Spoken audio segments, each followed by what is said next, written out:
so thank you all.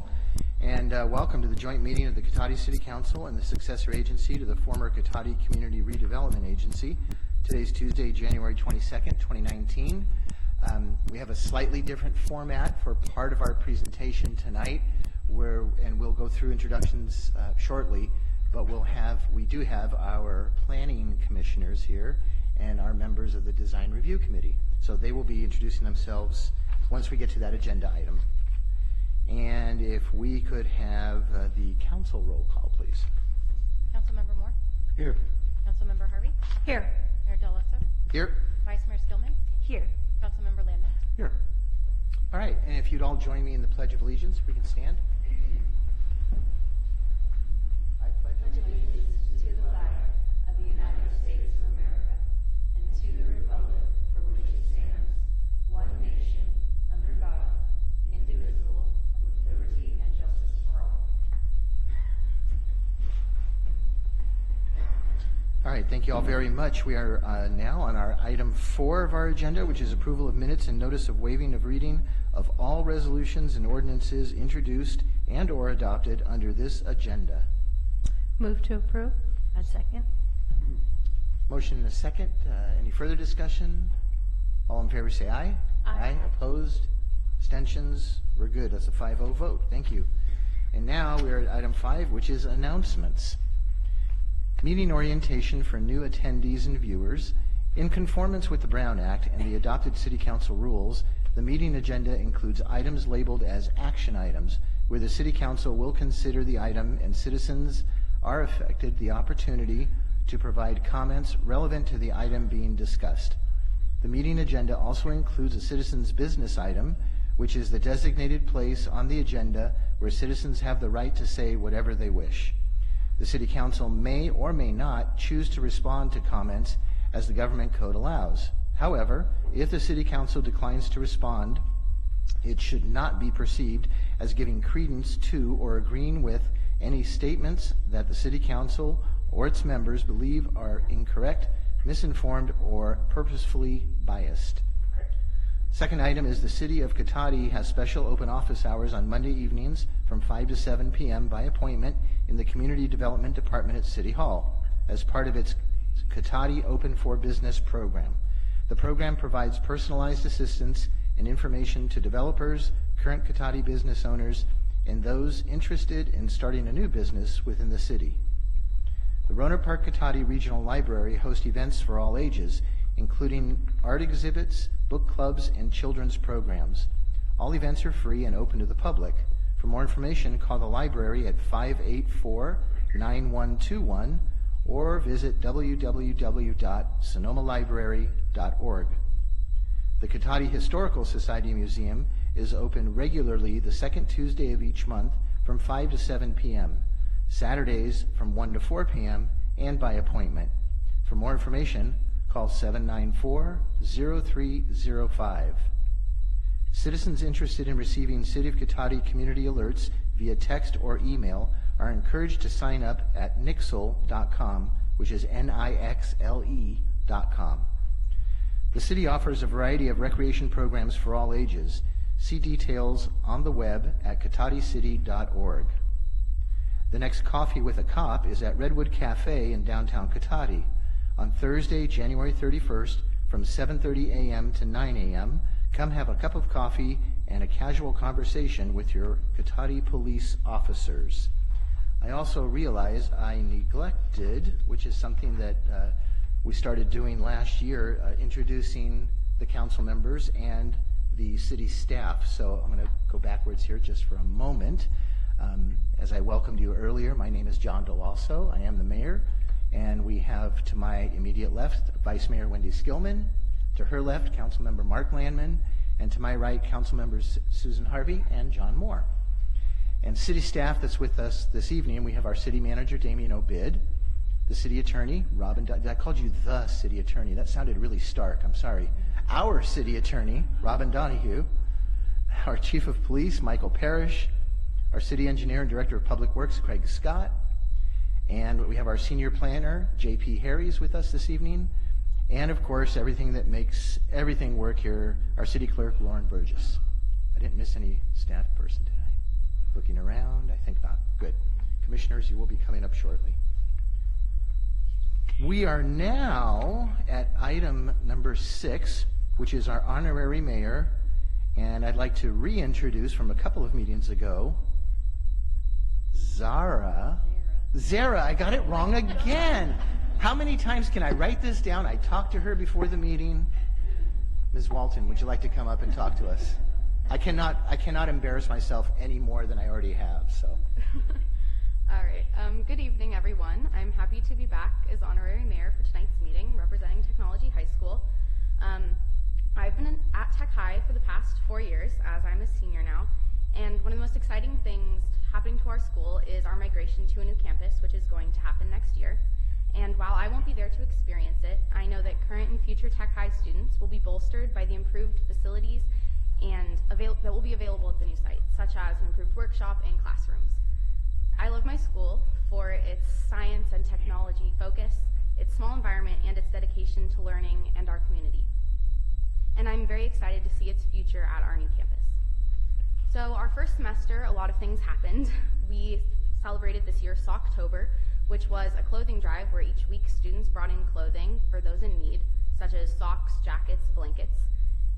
Our associated student body works very hard to promote activities and events for our students that will bring our school closer, such as an upcoming dance we have that is like a casual dance, or to contribute to our community, such as a food drive.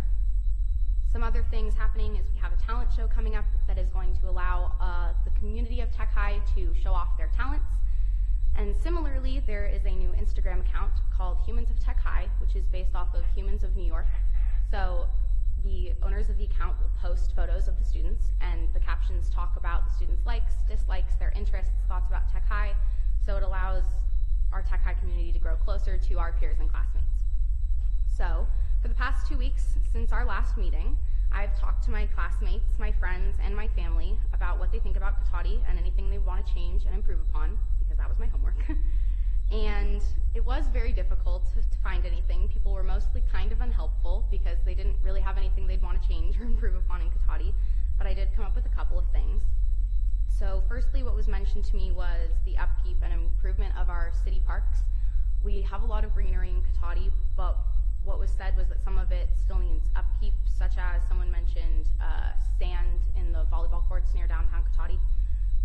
As someone who has competed in sports, having a safe place to practice or have fun is very important. The second thing that was mentioned to me was some way to connect Tech High to coordinate volunteer opportunities with some of the events that go on within the city of Cotati. Graduation requirements mean that you need 40 hours of community service in order to graduate high school, so it would be cool to communicate with the student body for events like the Kids Day Parade that might need volunteers. So I just wanted to say thank you for this opportunity. It's been really awesome to be able to come and watch my local government work, so thank you for the opportunity. It's been an honor. So, Zara, I got it right, yes, yes. None of your friends talked about maybe your interest in changing the pronunciation of your first name? I'm just curious. No, they gave up on that. They mastered it, I think. Okay. Yeah. That's good. Good for them. I'm working on it still, apparently. So, and I have a long way to go, obviously. We'll go around and see if there's any further comments or questions for you. I'll start with Councilmember Moore. Sure. Thank you, Zara, for coming and being the honorary mayor. Where are you moving the campus to Tech High? Do you know? Waldo. It's going to be at the Waldo campus, which I Okay. think is combining with what's now Richard Crane. Okay, and so it's still currently on Sonoma State? Yeah. Okay. This is the last. Was the student body part of that decision, or was that just an administrative level? I know it was definitely an administrative vote, but I think the student body is definitely behind it now a lot. They've been able to incorporate us in the planning. The posters of the layout have been up on our walls, which is really exciting, and so I think the students are starting to get excited about it.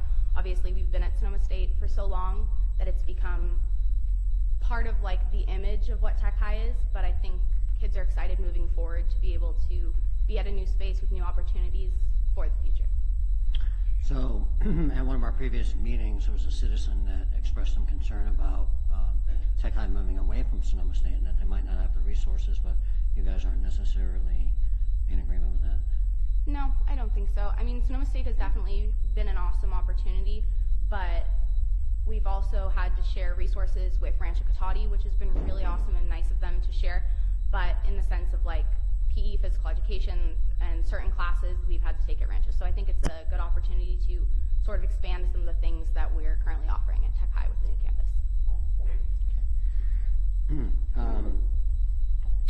One of the things I think that you may want to convey to some of those folks that had talked about some of the issues like sand at the Vets Park over on Old Red, we are in the middle of developing our 5-year parks master plan, and we were trying to address some of that, so we've had a lot of public workshops on that, but they're still open for suggestions and information, so if they want to contribute to that, they can do that through our online or through the city. But thank you so much for participating, and best of luck. Thank you, Councilmember Moore. Councilmember Harvey. Yes, thank you for the report. The coordination with Tech High to get more volunteer opportunities, I hope staff got that down to be able to do that, but maybe one of the ways that that might be able to be accomplished is through this new Humans of Tech High. There might be some possibilities there to kind of show different things that we have and make it fun so that people want to join in and do those volunteer opportunities. But hopefully staff will be able to coordinate with someone. If you have the name of a particular person, that would be really helpful to be able to pass that on. But thank you. Thank you for being here. Thank you for the good information. And I wish you the best luck. Thank you very much. Councilmember Landman. Well, thank you for the update on what sounds like a pretty exciting year coming up for Tech High. Glad to hear the student body is excited about this. It sounds like there'll be some more opportunities, and that should be a very good thing. I appreciate the input, too. This is helpful. You know, it's funny. You find in life you can have public meetings, you can put everything you want out on social media, and you still don't reach everybody that you want to reach to get their input. It's something you just have to do over and over. So it's helpful for us to hear this. I know that message about the parks will be taken home, certainly.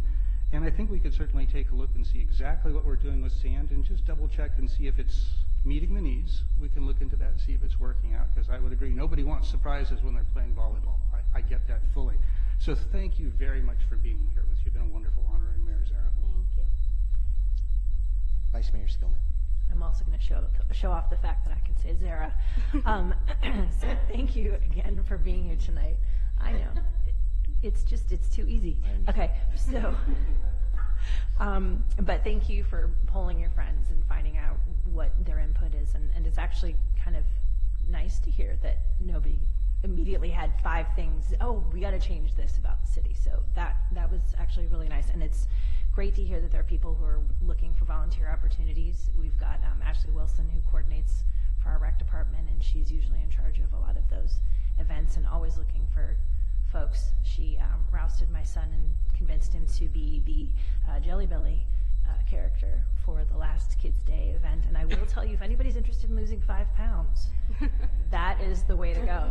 So anyway, thank you very much for your time and energy that you put into this, and really wish you luck with your future endeavors. Have you heard anything back from anybody yet? I've gotten into one college, University of Oregon up in Eugene, which isn't my top choice, but it's exciting to see I got into one college. Well, exactly. No, I mean, honestly, knowing you have a fallback, you know, even if it's not your first choice, it's like, all right, and it's really so much of, and even I'm sure what you've discovered in high school too, is it's so much of your educational experience is what you put into it, and you can really create a great environment wherever you go. So I wish you all the luck. Thank you. Yes, Zara, I want to say that, Zara, it was great to have you here, Zara. So that's 3 now in a row. I'm working my way up here, so long way to go, I know. You know that the concept of the Humans of New York, we actually did that where I work. We did that on our Facebook page. We did the Humans of Point Reyes. And I was just blown away at how people reacted to that stuff. Because, I mean, it's probably different for maybe students as opposed to adults in a workplace. but it kind of demystified, who are you people? What do you do for a living?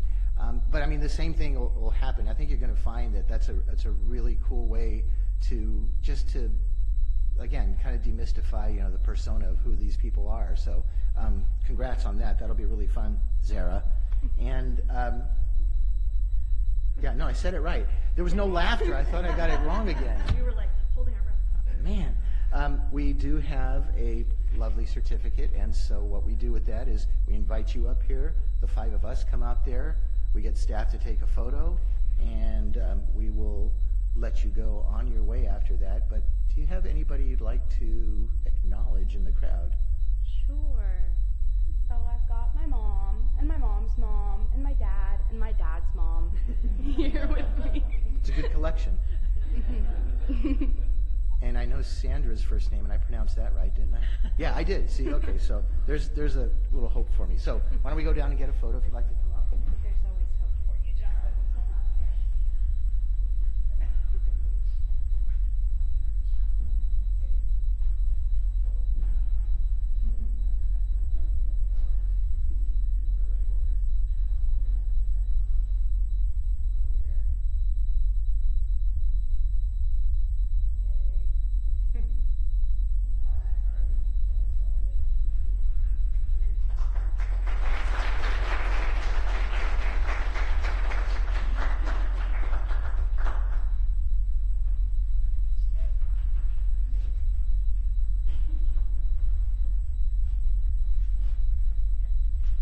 The not so funny part is I work with several women named Sarah, and I know next week I'm going to call them Sarah. I just know it's going to happen. So, all right. Again, thank you very much. We are now at item 7, where we have presentations and update from our student body representative from Sonoma State University.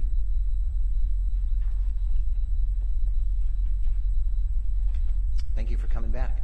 Welcome. Good afternoon, Mayor Deloso and members of the council. Happy New Year. I know I was here last year. Again, my name is Brianna Rodriguez, 4th year, graduating senior at Sonoma State, and I'm the Senator for Community Affairs. I have a quick list of things that are going on. Today was the first day of class, so it's nice to be back. It's nice to see a lot of people on campus. I was here for the past 2 weeks, and it's getting pretty lonely. Some of the things that are coming up, student government applications are opening up next Monday, so we're getting ready for an election season coming up for the new student body that's going to be coming in. We also have our first Senate meeting next Monday, so we haven't met, so looking forward to that and all the things that we're going to have on our list. Sorry.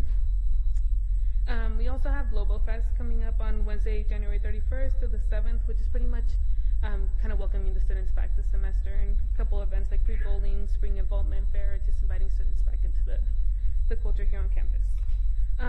In regards to what what she was talking about earlier about Tech High moving away from Sonoma State, so what happened was, I'm pretty sure you all know about the Stevenson remodel going on our campus, which is the building that pretty much holds the most students, the most classrooms, the most faculty on campus. So with that coming down, we need more space on campus. So what Sonoma State did was bought out Tech High's contract on campus. So that's why they're moving over to Waldo campus. So we're hoping to put administrators back into those buildings and the offices where Tech High is currently at. So we'll see how that's going to change next semester. And then also a housing complex bought by Sonoma State last semester in Petaluma. I believe it's a 90-unit apartment complex that will be available to staff, faculty, and also grad students with children and stuff like that, and families. So we're looking forward to seeing how that's going to play out next month. And that's pretty much all I have for my updates. Excellent. Thank you so much. Do we have any questions from any council members? I'm seeing none. Great. All right. Well, thank you, and we'll see you at the next meeting. All right. Oh, yes. Lovely. So, item 8, here's where we're going to have something a little different than our normal meetings. I'm going to call to order approval of final agenda. Last council. I could feel the stare coming. Yes, please. It did, yes. Are there any changes to our agenda? There's no proposed changes. Well, there you go. All right, let's move on. That's why I was just going right through to be efficient. So we're going to call to order a joint regular meeting of the Cotati City Council, special meeting of the Planning Commission, and special meeting of the Design Review Committee. And we're going to have an incredibly long roll call. Lauren, if you are ready for that. Councilmember Moore. Here. Councilmember Harvey. Here. Mayor Deloso. Here? Vice Mayor Skillman. Here. Councilmember Landman. Here. Commissioner O'Nines. Here. Chair Hancock. Yeah. Vice Chair Whipple. Here. Commissioner Ford. Here. Vice Chair Morgan. Here. Chair Weaver. Here. And Committee Member Glendon. Here. One more? And via teleconference, Mike Connell. Mike, are you still there? Hello? Yes, you are. Excellent.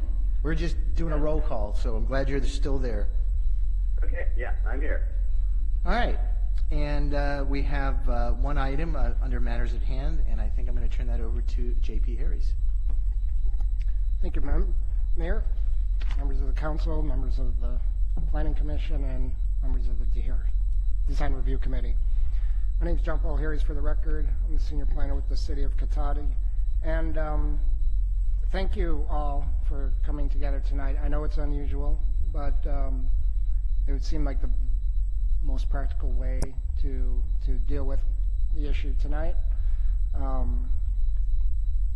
We have a consultant with us, and it did not seem practical. I have 3 separate meetings, 3 separate presentations, and also we were able to pull, and I'll talk a bit about the steering committee, but the members of the steering committee together. That way everyone can hear what all the members of the steering committee have to say about the project. So the project itself, it's almost been 2 years that we initiated this with a, well, let me begin by saying, why did we initiate it? And it comes out of the bicycle and pedestrian master plan, as well as the downtown specific plan. Both of those plans identify as a priority the development of a bike and pedestrian master plan, wayfinding master plan. So this is, signs and markers that are a unified family that basically invite you to explore the trails, explore the city, and get out of your car and do it on foot and do it on bicycle, and just tell you how to get from point A to point B.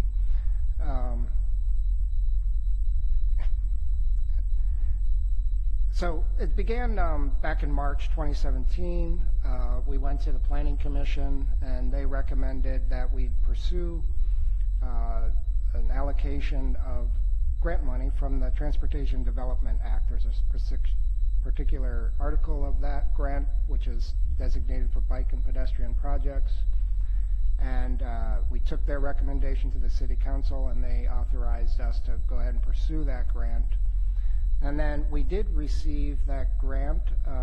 It's a $90,000 grant, and after getting word of that grant, we put out an RFP for qualified consultants to help the city with that project.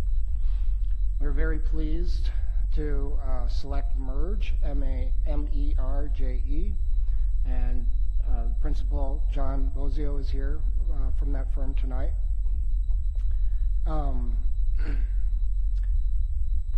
And at that same meeting, we also formed the steering committee. This was in February of 2018. That committee was made up of 2 council members, Mayor Deloso, Councilmember Landman, as well as 2 planning commissioner members, Chair Hancock and Commissioner Ford, as well as 2 members from the Design Review Committee, and that was Chair Weaver and Vice Chair Morgan. And we also had another member from the Chamber of Commerce, Kevin Ginger. Throughout the 2018, in March and May, we put out 2 public surveys that looked to what people thought about Cotati. At one point, things that tried to describe Cotati's identity, and then the second one was more design-based. We had a couple different options that we were looking at, and we chose to put that out in a survey. We held 3 public meetings. There was a meeting in sorry, lost my notes, March, May, and September. There were notice meetings that the public attended, and we largely focused on the design and identifying what it is about Cotati that makes Cotati unique. So through that process, and John's going to talk more about that process, we did come up with some signs, some designs. We narrowed that down to a design that will work for our family of signs. John and I, as well as certain members of the committee, spent some time outside locating signs, determining what messaging, thinking about what messaging should be on these signs. And that's what is in your packet today. You'll see that it's made up of 4 pieces. One is a broad overview of what it is that we're trying to achieve with the master plan. Then it narrows down to a design of the various signs, which all complement one another. The next part is the location. It shows where individual signs are proposed to be located. And then the final piece is what's going to be on those signs, what's the message. And the signs, especially along the trails, they talk to one another. You know, it tells you which way to go, and as you proceed down the trail, you'll get confirmation that you're heading in the right way, or as different destinations come up, it will move you to those various destinations. So that's our goal tonight, is to approve this master plan. The plan is what's going to guide our development and implementation of these signs. There's more to come, actually. This isn't the final stage, but this is an important stage, because now once we move through the approval of the master plan, we can then start developing our construction and fabrication documents. And then that's when we get into the real meat of the project and start implementation, hopefully this summer is what the goal is. So I will say that there's a series of motions that take place later, and those are laid out on page 11 of your board packet, council packet. And they're presented in an order that it's important that they proceed in a particular order. So if there's any question about that, it's laid out on page 11, but if there's any questions, we can help you with that as we move forward. And with that, I think I'll turn it right over to John, unless there's any questions that you feel want me to get into right now. No questions for staff at this point from council? How about from anyone from Planning Commission or Design Review? Any questions at this point? Nope. All saying no. All right. Thank you. Thank you. It's all me, right? Well, thank you, everybody, for having me here tonight. I'm just going to go through a little bit of the process, as JP mentioned, of how we went through the design process and the planning process and who we met with, and show you some of the designs that we went through and where we've landed with the final design of the project. So the scope of the project was really, it's citywide. We really have a focus, because it's downtown and pedestrian, on the downtown and the trails.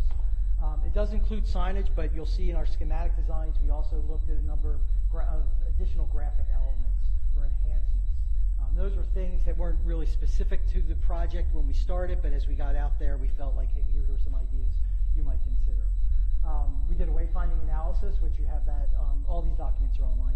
Wayfinding analysis, which is a sort of detailed look at how people find their way, what kind of tools that they use, what are some of the issues that they may encounter when they're out there. Much more so the science of wayfinding, how people get from point A to point B. That includes a review of not only just signs, but also digital components and digital tools. So there's some suggestions in there as to if you want to do an app or something like that, you certainly could do that. This project really focused on signage as the primary tool. We're going to show you, we went through a schematic design process. We did 3 options. I'll show you those real quickly. And then we moved into design development, which is option 4, and what you'll see tonight and what the steering committee has seen previously. And we also did programming of where the signs go and what they say, and that was a team of myself and JP, as well as staff from Public Works. Commissioner Hannock is here, as well as his wife Jenny, right? So she's an avid trail user, And she really knew, when we got to certain areas, she knew exactly people don't go that way, they go this way. And we were able to position signs based on really a trail user perspective. And then also, what we're looking to do is the next step, which is documentation, to really put it into a bid form so that you can get pricing and bids from qualified contractors. So we wanted to take this step prior to getting into that level of detail with the project. As I said, we did the wayfinding master plan, which is all the documents. The schematic design really included 3 different design options. This was the first one. Had some white posts. We took some more details from architecture in the downtown.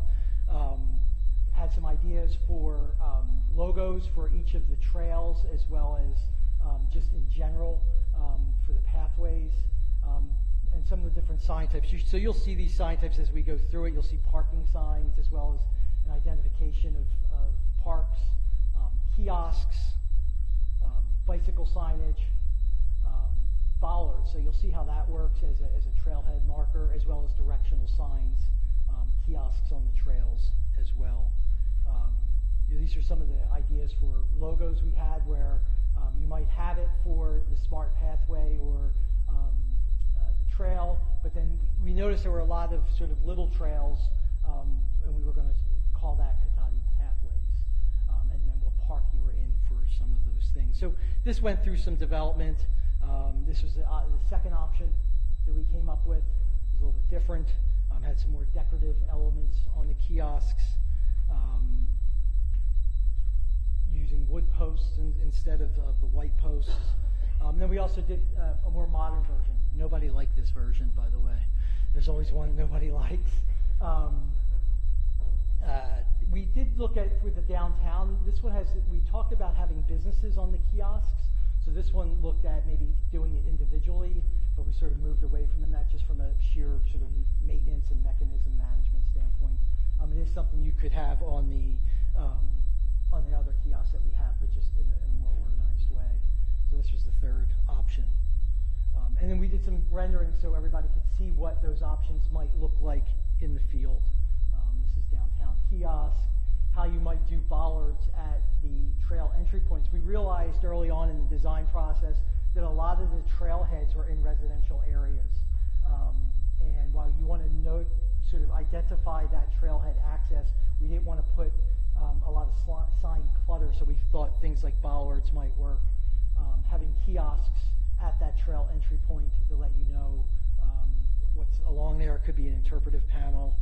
Then we looked at what we called these enhancements. So we recognized that the tunnel was a sort of a key connector point, and we said, well, are there different sort of creative things we can do, even just simply giving people direction at the tunnel, make it a little bit more friendlier. So these are part of that initial analysis and schematic design.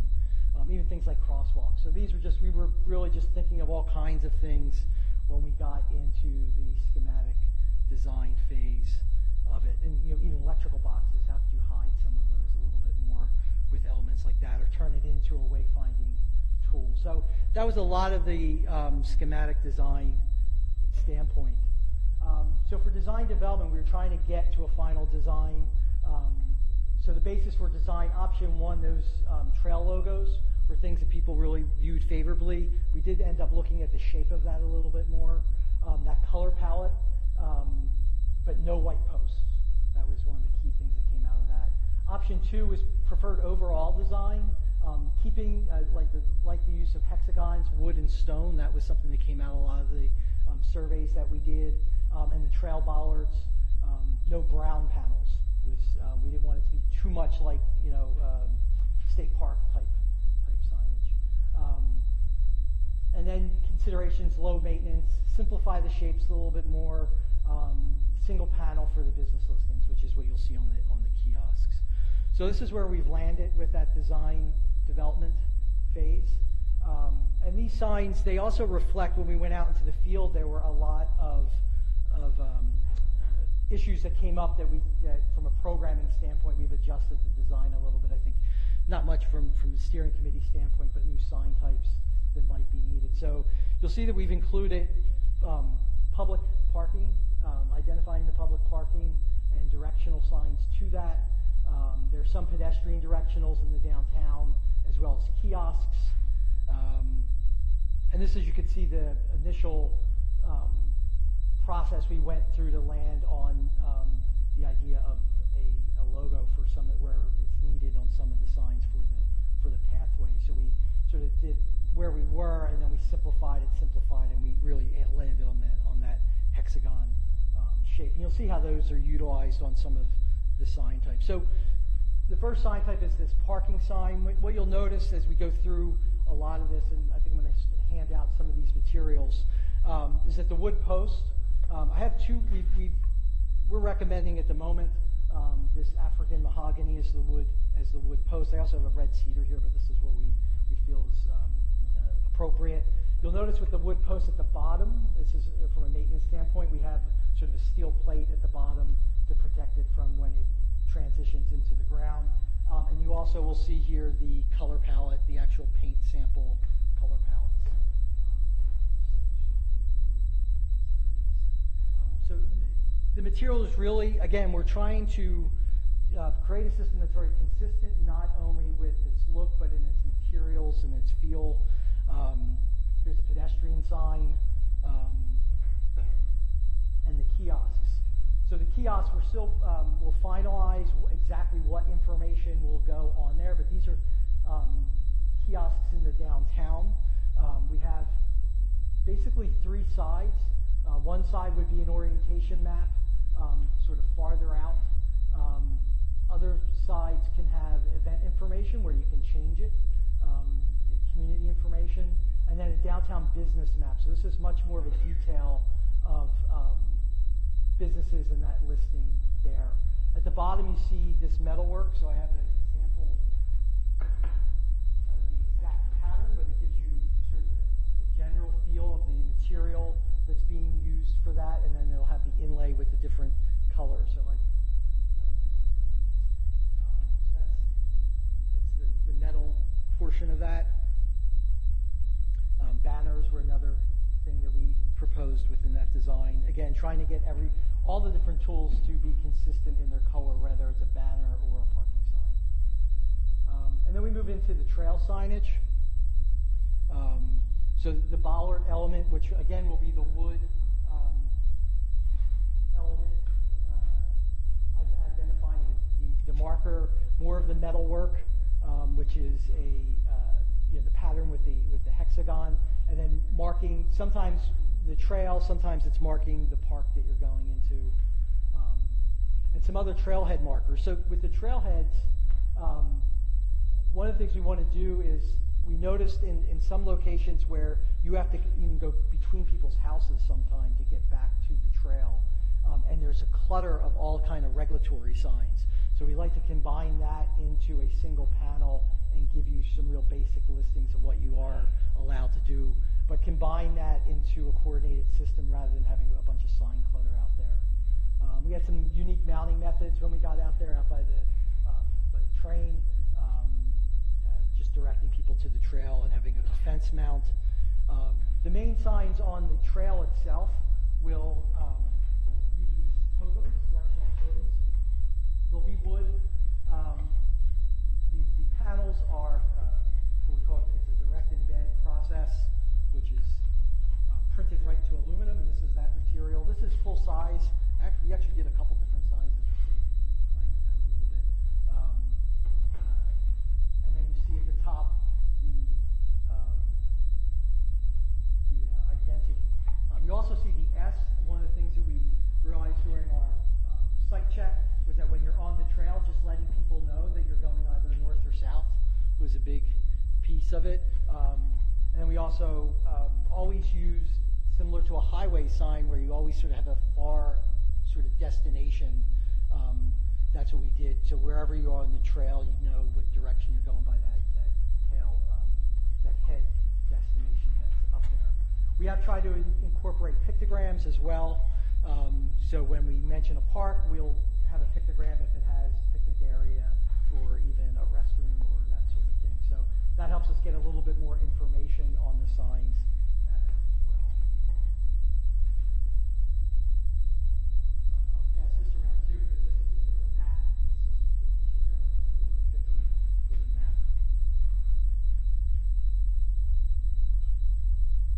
kiosks on the trail. So when you're on the trail, the kiosks are generally double-sided, and the one side that's facing the trail will tell you what trail you're on as well.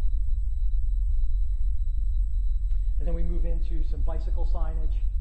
The bicycle signage mainly is on the streets, often located where you do have bike lanes, and we're giving the distance, not only the distance, but also the time that it takes to bike to that particular destination. So whether it's a train station, we're directing to the university as well. The main things I think Jenny wanted was the dismount at intersection. I made sure I got that on there. So as you approach an intersection on the trail, we're getting people to dismount as well. We do have signs. If you choose to go to that phase of the project, we've designed some park signage to replace the existing. Again, regulatory signage, and then interpretive signs. So, getting into the level of, do you want to tell a story about the history of the place, about a certain site? There's a template for that type of sign in here as well. Here's the bike signage. So you can see we've with the programming, sometimes it's on new poles. If we can put it on an existing pole, we are trying to do that as much as possible. Interpretive signs. And then we just drop that into a couple. So very similar to the first one you saw, but now you can start to see the wood and the metal work, the stone work. This is entering onto the trail where we'll have a map information, the name of the trail, some regulatory information. So all that sort of sign clutter you see at trail entry points where there's lots of different regulatory signs, all that will come down into a single panel, I think really help clean that area up. Here's along the trail, having a directional sign as well. And this is that, again, pointing back to the trail through the park, access to it, and then what you can do, some of the regulatory info. And then the coordinated bike signage.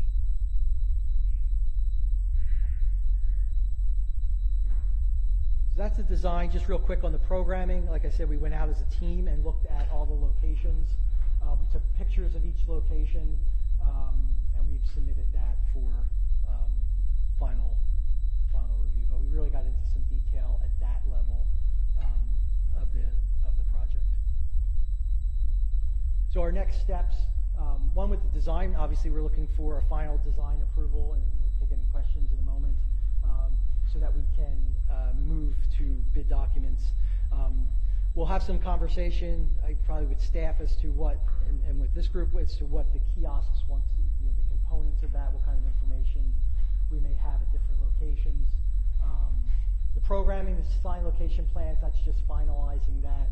And then we will move, as we mentioned earlier, to design intent drawings, a bid document. And then we did put together a phasing plan. We could talk a little bit about that as well as to what you might want to do first, second, third. But I think with that, I'll take any questions, JP. Great, thank you very much. Appreciate that. So, first thing we'll do is see if any of the three different bodies have specific questions on the proposal in front of us. So why don't I start? I'm going to start with Mike Connell, since you're on the phone. And did you have any questions whatsoever for our consultant or for staff? No, I don't. I think it's a great proposal, and I support it. I think it's good. No questions. Okay, great, thanks. Let me turn it over to the design review table. And if you guys, I know you got to pass that microphone around, but any questions you have for either staff or the consultant at this point? Do either of you two? I guess that's on. I just have one question sort of in general, and because I absolutely do not know the answer, how ADA needs to be addressed in this sort of scenario, or whether it even does, and if it does, how is it sort of in general being addressed? Sure. So from a visual standpoint, the main thing is contrast, the copy to the text. That contrast, we have to have a 70% contrast We do not have to have braille. There's no standard for where the braille would be located, say on a kiosk. A blind person would know where to look to find it. It's not like a room sign. So mainly with ADA, it's the placement of the signs and the amount of clearance that's around it. So that was something we did take into consideration when we were looking at the locations out there, that there has to be at least 3 to 4 feet around those components. But because we were on the trail, we really didn't really run into that a great deal. So one of my questions tags off on hers, and that has to do with the contrast on some of the signs, because to my eye, with the white letters on some of the light colors, seem difficult to read from a distance. So I'd like to hear thoughts about that, although I notice it looks different to me on that than it does in these. I wouldn't, the screen always sort of washes things out. I think when you start to look at, this is an actual, color, so that contrast is good. Good.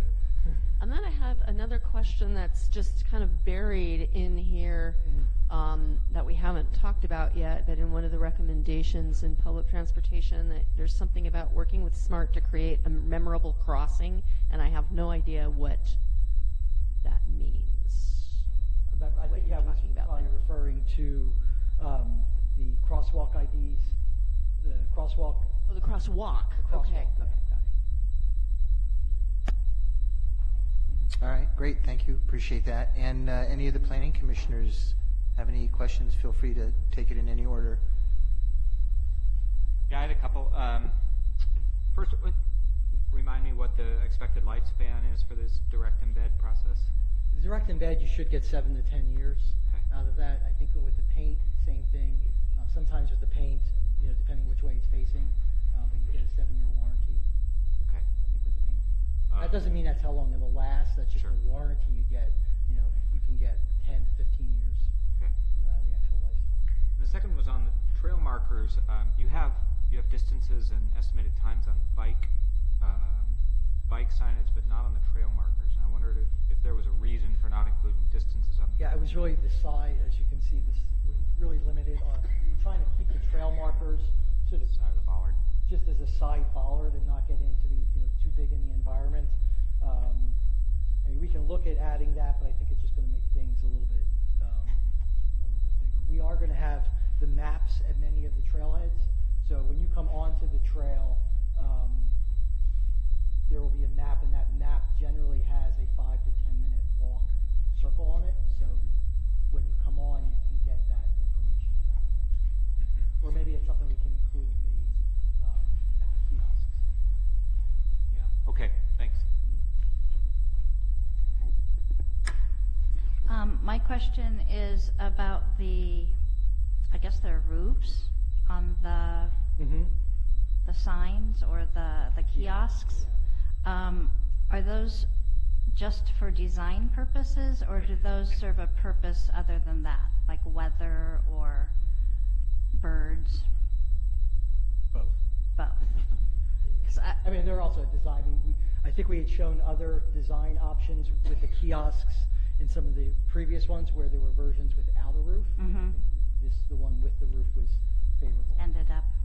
Only because I tend to think that makes it more of a cluttered look. And I think that I'm just gonna go back. that's just my opinion, that simple is better, and the more stuff you put out there, it ends up blocking other views, whether it's view of the park, view of a business, view So of we the road. We originally had some versions that were a little bit simpler, at least in not having a roof on it.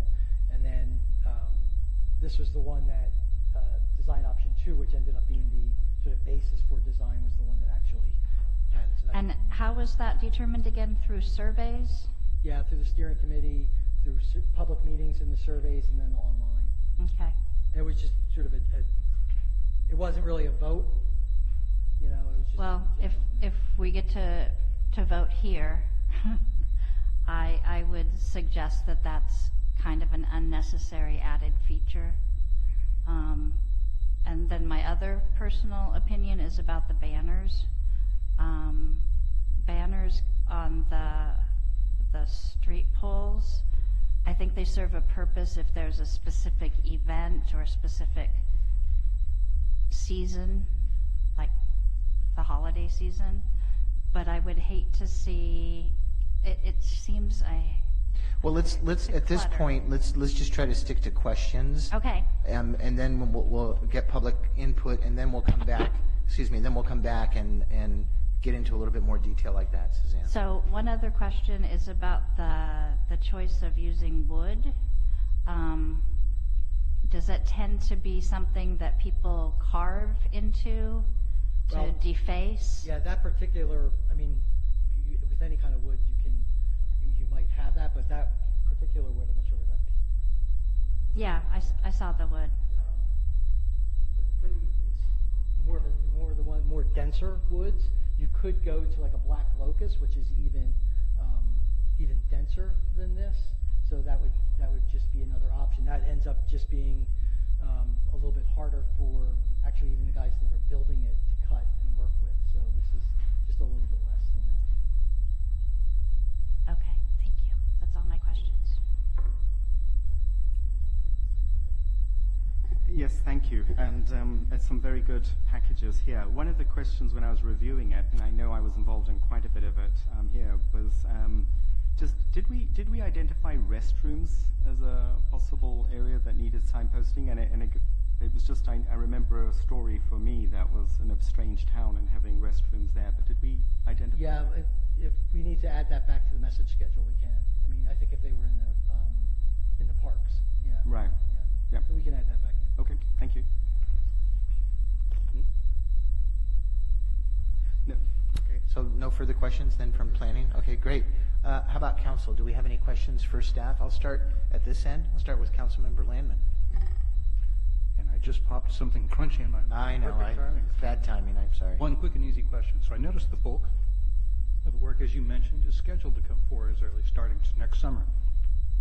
My question is, I noticed there's a few pieces that are set aside for a phase 2.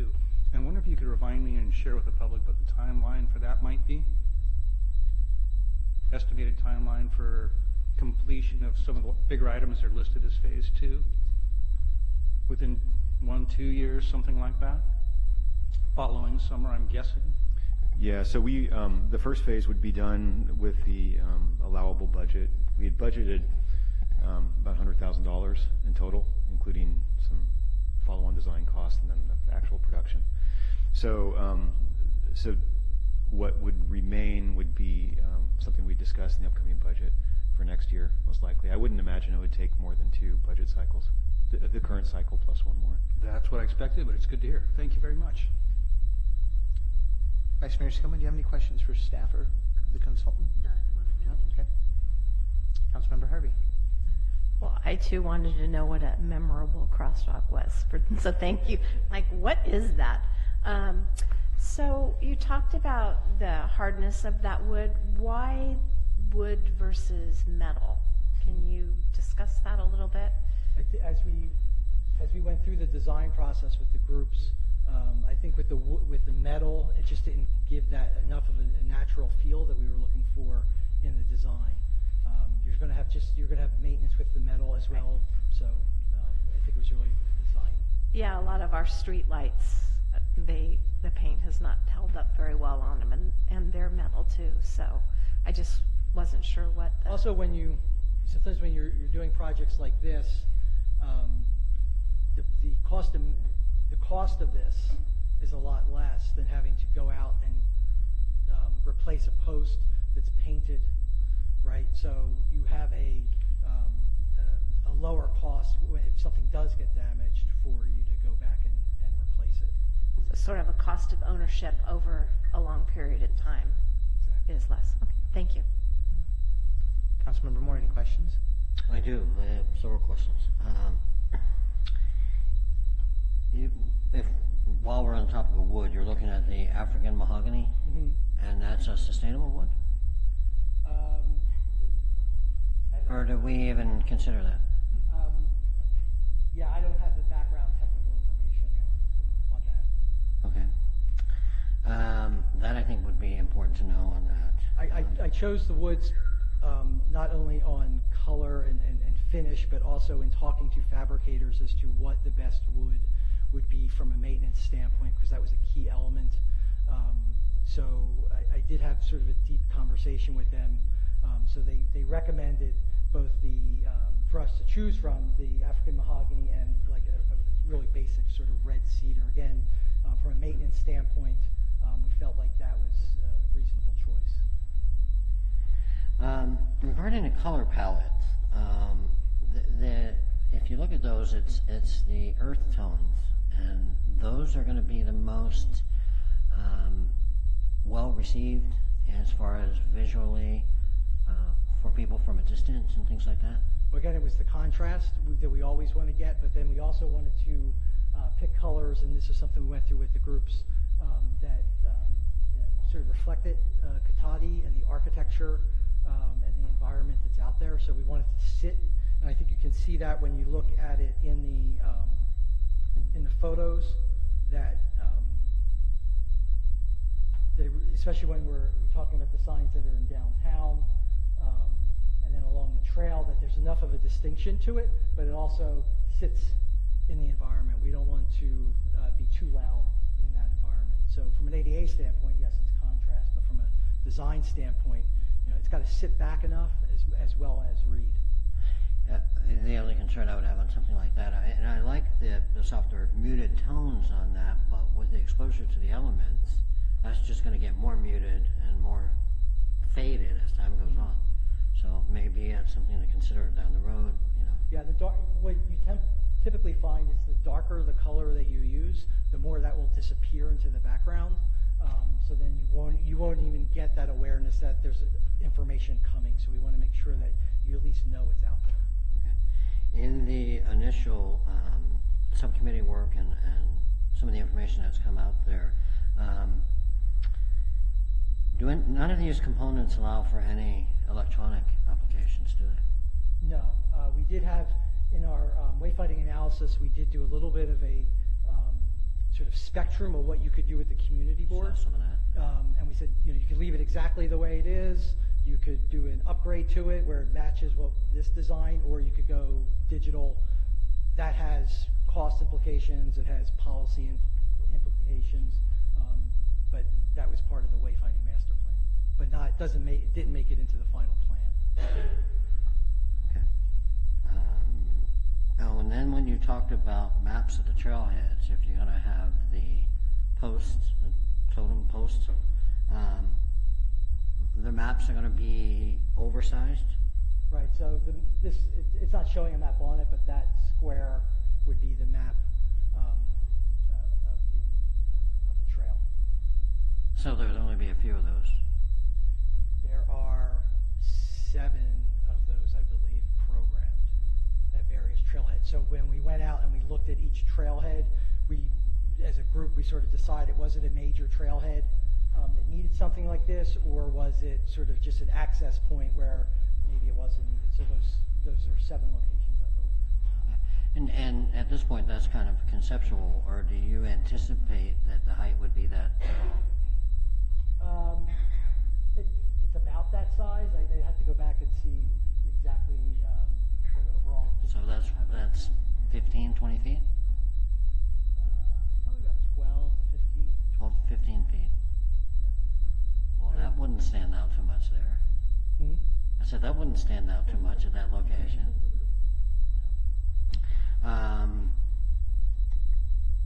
I think those are my questions. Thank you. Okay, well, at this point, we'll have you sit down. I'm going to open up for public comment, and there may be some questions that come out from the public you may want to jot down, and between you and JP to respond to those afterwards. So with that, I'm going to open this up for public comment. I have no speaker cards, but the lights are coming. Yes, Ms. Blaker, come up. Thank you. It's great to see the pictures, the photographs looking as if the signs are there. It makes it very easy to visualize what it would look like. I just wanted to make a couple of comments based on the Laguna interpretive signs which are there already. and I think the idea is that they're going to stay. Then that's great. I'm pleased about that. But they have the rusty metal looking surround. I've forgotten the proper name for it. It looks like rusty metal. Corten? Cortens. It's a name brand, but I don't know if that's exactly what those are. But And I was wondering why that couldn't be used instead of wood, because it would match the pedestrian bridges. It doesn't need maintenance. It doesn't need cleaning. It would last a lot longer. Those signs went in, I think it was 2008, and the metal surrounds have never needed any kind of cleaning or maintenance. The actual front of the signs I wash off every now and again, especially one that's under several like elderberry bushes and what with berries and birds, it's always getting very messy. But we had some problems with graffiti right at the beginning, and as soon as that was taken away and cleaned up, there's hardly been any problem with that. It's just sort of dust and bird droppings and berries and things that are easy to wash off. And the colors on the signs have stood up really well. So anyway, I just wanted to suggest the rusty metal look, the Corten metal, instead of wood. And I had a question about the bike signs that showed an arrow going towards park, and I wondered if they would actually have the name of the park rather than just park. And I agreed with the comments about the roofs over the kiosks. I thought they looked like extra clutter. Similarly with the banners, and similarly with the stonework and metalwork at the base of the kiosks. I was thinking it would look better with just simple poles. And I think there was one page with some small errors. I'm not quite sure, but I think on page 75, SL12, which relates to Delano Park, I think, if I'm not mistaken, there's two pictures of location 806 and two pictures of 807 and no pictures for 808 and 809. And that's it. Thank you very much. thank you. Appreciate that. Is there anyone else? Yes, please.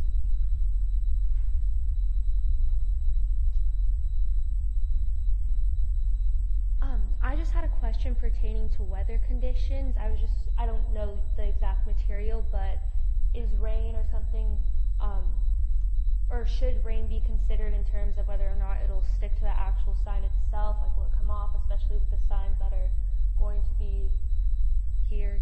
Those kinds of signs, like, is there an edge where the water would get caught or anything like that? Yeah, that's my question. Okay, thank you. Appreciate that. Yes, please, come on up.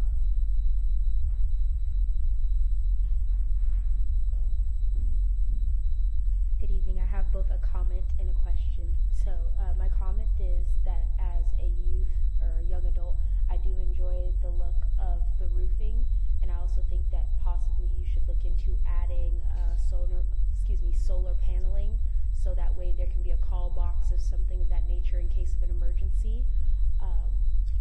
Also possibly charging, because I happen to be one of those people who do walk around on the trails, and sometimes my phone has died or something of that nature, unfortunately, but that's probably all on me because I've spent too much time on it. But my question to you is similar to that of Pinkeo's, and it is, how easy is it to clean the wood paneling versus any type of metal? Because, like Ms. Whipple said, things can be defaced, but I'd also like to comment on her comment and say that anything can be defaced. So it's just a matter of how easily cleanable is that material compared to something else. Thank you. Great, thank you for the questions. Appreciate it. Is there anyone else in the audience who'd like to have any questions answered or share their comments? All right, seeing no one, I'll go ahead and close the public comment and bring this back to our collective group this evening. Do you want to address any of the questions that were just brought up? You want to come back up to the podium, sure, and just address whichever ones you have. I think we did have conversations in our last steering committee meeting regarding the Cortens. It is an option. I actually have a sample that I can show you and how that works with the colors. It doesn't work as well as with the wood. There are some functional issues with it. One is cost. It's more expensive than doing the wood. It's also extremely heavy. So when you're getting into the cost of not only building the signs but installing them, what we have found is that when we use steel poles, especially when you start putting it onto things like kiosks and that sort of the larger structures, you are going to rise the cost a little bit. So I think that was one of the reasons we went. I kind of remember bringing that up at one of the steering committee meetings, and didn't you also say something to the effect of where the Cortens, the steel would touch the concrete, there was an issue? This goes to the rain question as well. So if you have the Cortens in areas where it's on the sidewalk, so the kiosks and some of the other sign types, that Cortens, that rust is going to come down onto the sidewalk. When it's along the trail, it's not an issue. But just to be aware so that we understand what the pros and cons are with both of them. You can use, and that's why I have a sample. I'll just grab it. You can use another product. This is the entire village of Whistler, Canada, where we had the whole conversation regarding Cortens. So this is they chose not to do the Cortens. They chose to go, it's called a Sculpt Nouveau. It's a reactive paint. You got lots of different finishes on it, but it can look like Cortens. It is a paint finish. You paint aluminum, so it's lighter. It gets a anti-graffiti coating, so it's no different than a paint. It is not the easiest thing to apply. You have to have a fabricator who is dedicated to it because it is much more of it's a reactive paint, so it takes several steps, and you have to know what you're doing with it. So it comes with that caveat compared to just straight up Cortens, which will age over time. It doesn't require cleaning. Cortens will self-heal over time, but it won't self-heal in 6 months. It'll self-heal in 4 years, that sort of thing. Okay, great. I don't know if there was any other questions you wrote down. No, I addressed the rain, the solar. I mean, the solar, we've done solar kiosks as well. I think we even talked about that maybe in the master plan. That's just a matter of, adding cost to that particular kiosk. When you do a solar panel on a roof of that size, it's enough to have a small light, but it's not enough to, say, power a screen. That's what we have found. You also have to have it in an area that's not going to get shade. It's got to be a certain size. There's a couple other things that go into it. So that would just be a cost and desire issue. It'd be very easy to add that to this. I think that's it. Okay, great, thank you. So at this point, I have no idea what I'm doing, so I'm going to try this as an option. We'll see how it works. I think we can go back around through design review, planning, and council, and see specifically about comments as opposed to questions this time, unless other questions have arisen. Did you have a comment, Mr. Landman? I wonder if we could just quickly kick it off from here, simply as the chair of the committee wanted to thank a few people and also just give some of the impression of what actually happened to the committee for those that weren't able to make the meetings, because it was a pretty interesting public process. So with your permission, actually, I guess I already started that. You did start it, so I'd say continue. That's good. Sorry about that. That's kind of the sneaky way to do it. But first of all, I do really want to thank the members of the committee. We had a large committee with a lot of people, and we had really good turnout very consistently with that. And I'd like to thank John from Merge as well, too, for helping guide us through a really iterative public process. And this was interesting. You hear people talk about public processes, but this was a wonderful example of one. We had scores of committee members from all over, but we had a lot of new faces from the public, some of which I didn't know, a few. We had good full rooms, and after we kicked off the meeting, we all got down off here, sat together the audience, and instead of following the typical public process of council meeting, public comment, we just asked everybody to take their turn talking. We took everybody's input, and it was interesting because as it started, I thought we were heading for a disaster. The first thing came up, and everybody had either one or two reactions. Oh, I absolutely love that. I absolutely hate that. Maybe a few in the middle, but most everybody. And then the next thing came up, the next design option. It was the same thing. And then the third one came too, but not everybody hated it. It actually lived on a little bit too. Because a funny thing happened through the process we all did by having all of these people talking, going around and around. There was a consensus that was arrived at. That was it everybody's exactly first choice, every single piece of it? No, not really. For me too. But do I like it? Yes. Can I live with it? Oh, certainly. And it respects that public process. So I'm not going to spend my time tonight going in and second guessing any of the various small design things that weren't my first picks. I think we're past that point personally, I would hope. But I will say that a few things. The wood, everybody liked it. That was the one thing they really liked from that second design, and that's why such a strong push was for it. And it does seem like a natural material, something that fits well for Cotati. I would imagine a sustainable wood might be softer, as it's probably a shorter life cycle too, so you have a toss-up there. I don't know what works better, but I do think that using a good hard wood probably works as well as using Cortens. Cortens, if everything's rusted metal, it won't look as nice.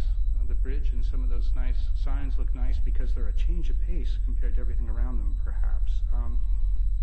So what else can I tell you about this, just to finish it up?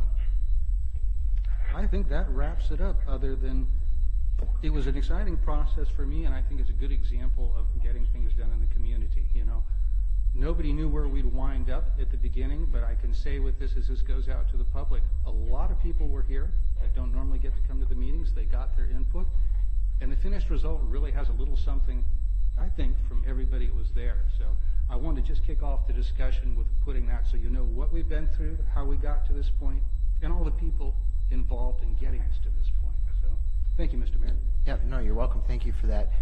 One thing too, just for staff's sake, as we're going through the different commissions here, I know there are 2 resolutions that are proposed to be approved, and when we get to planning and then to council, you may just want to keep an eye on it, and if anybody from the planning commission or the council has any kind of change to the resolution, I think we need to bring that up as we're going through this process, just so it's fair enough to staff. So let's just try to keep that part in mind if there are some edits you wanted to make. But there were 2 other comments I had written down. One was a question on a specific sign, I believe, about names of parks, and I recall the names of the actual parks were on the signs. I'm correct on that? Okay, so that was an answer to one of the questions. And then I think these little mock roofs, for lack of a better word, in the kiosks, that's a design standard that's been around for a long, long time.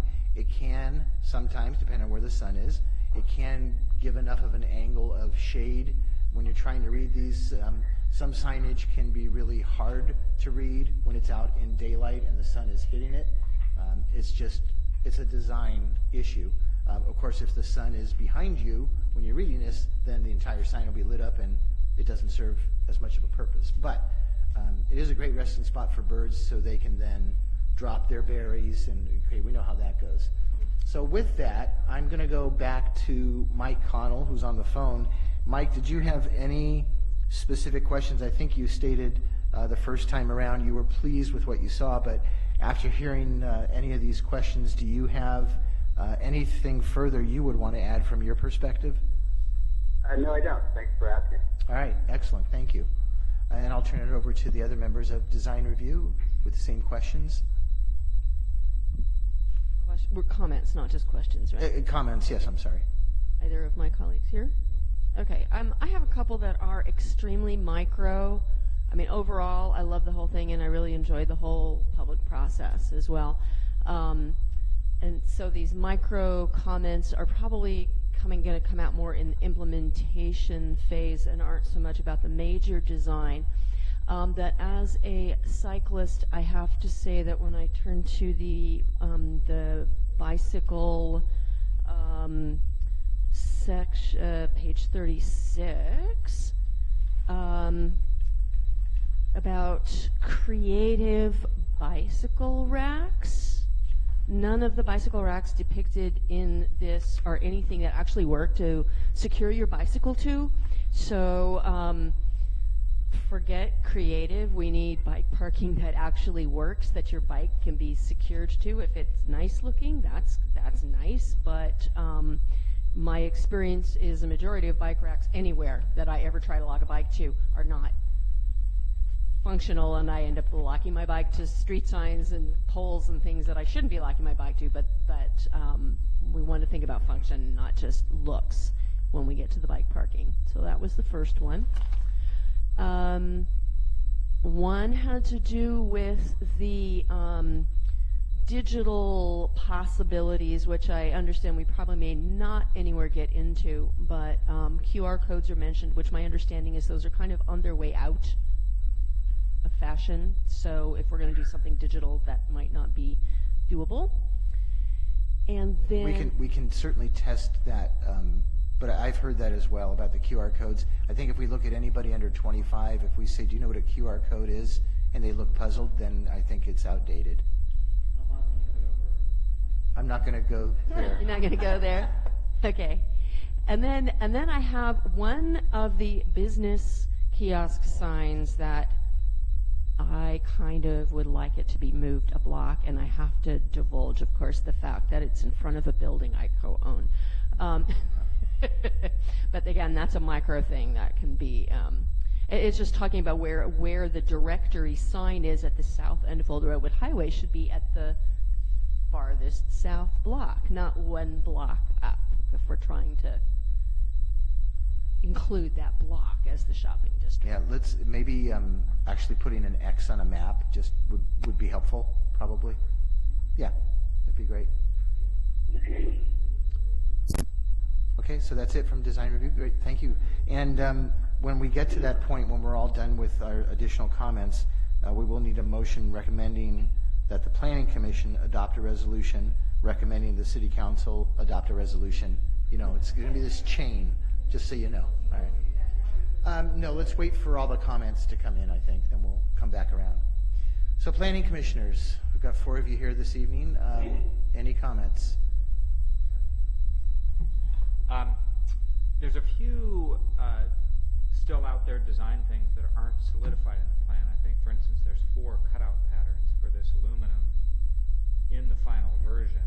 And so I don't know if we want to, I mean, is the idea that the different signs around town will have different cutout patterns, or who makes that choice later on?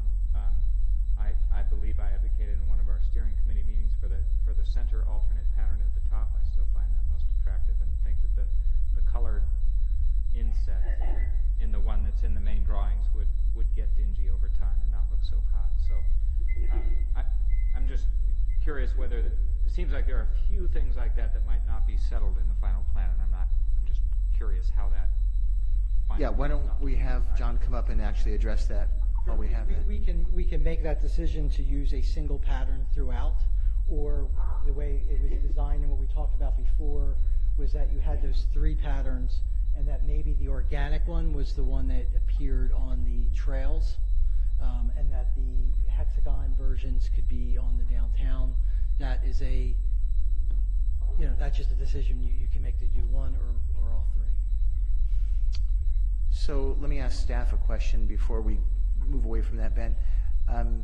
When it comes time to passing resolutions, are we going to get into that level of detail tonight?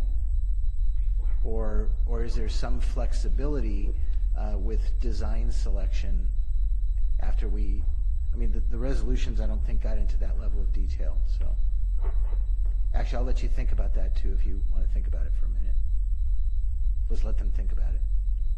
Ben, go ahead. Continue. And I just wanted to echo Councilmember Landman's comments about the public process and the pretty large amount of public input we had compared to any other process I've been part of on the Planning Commission. I was pretty impressed.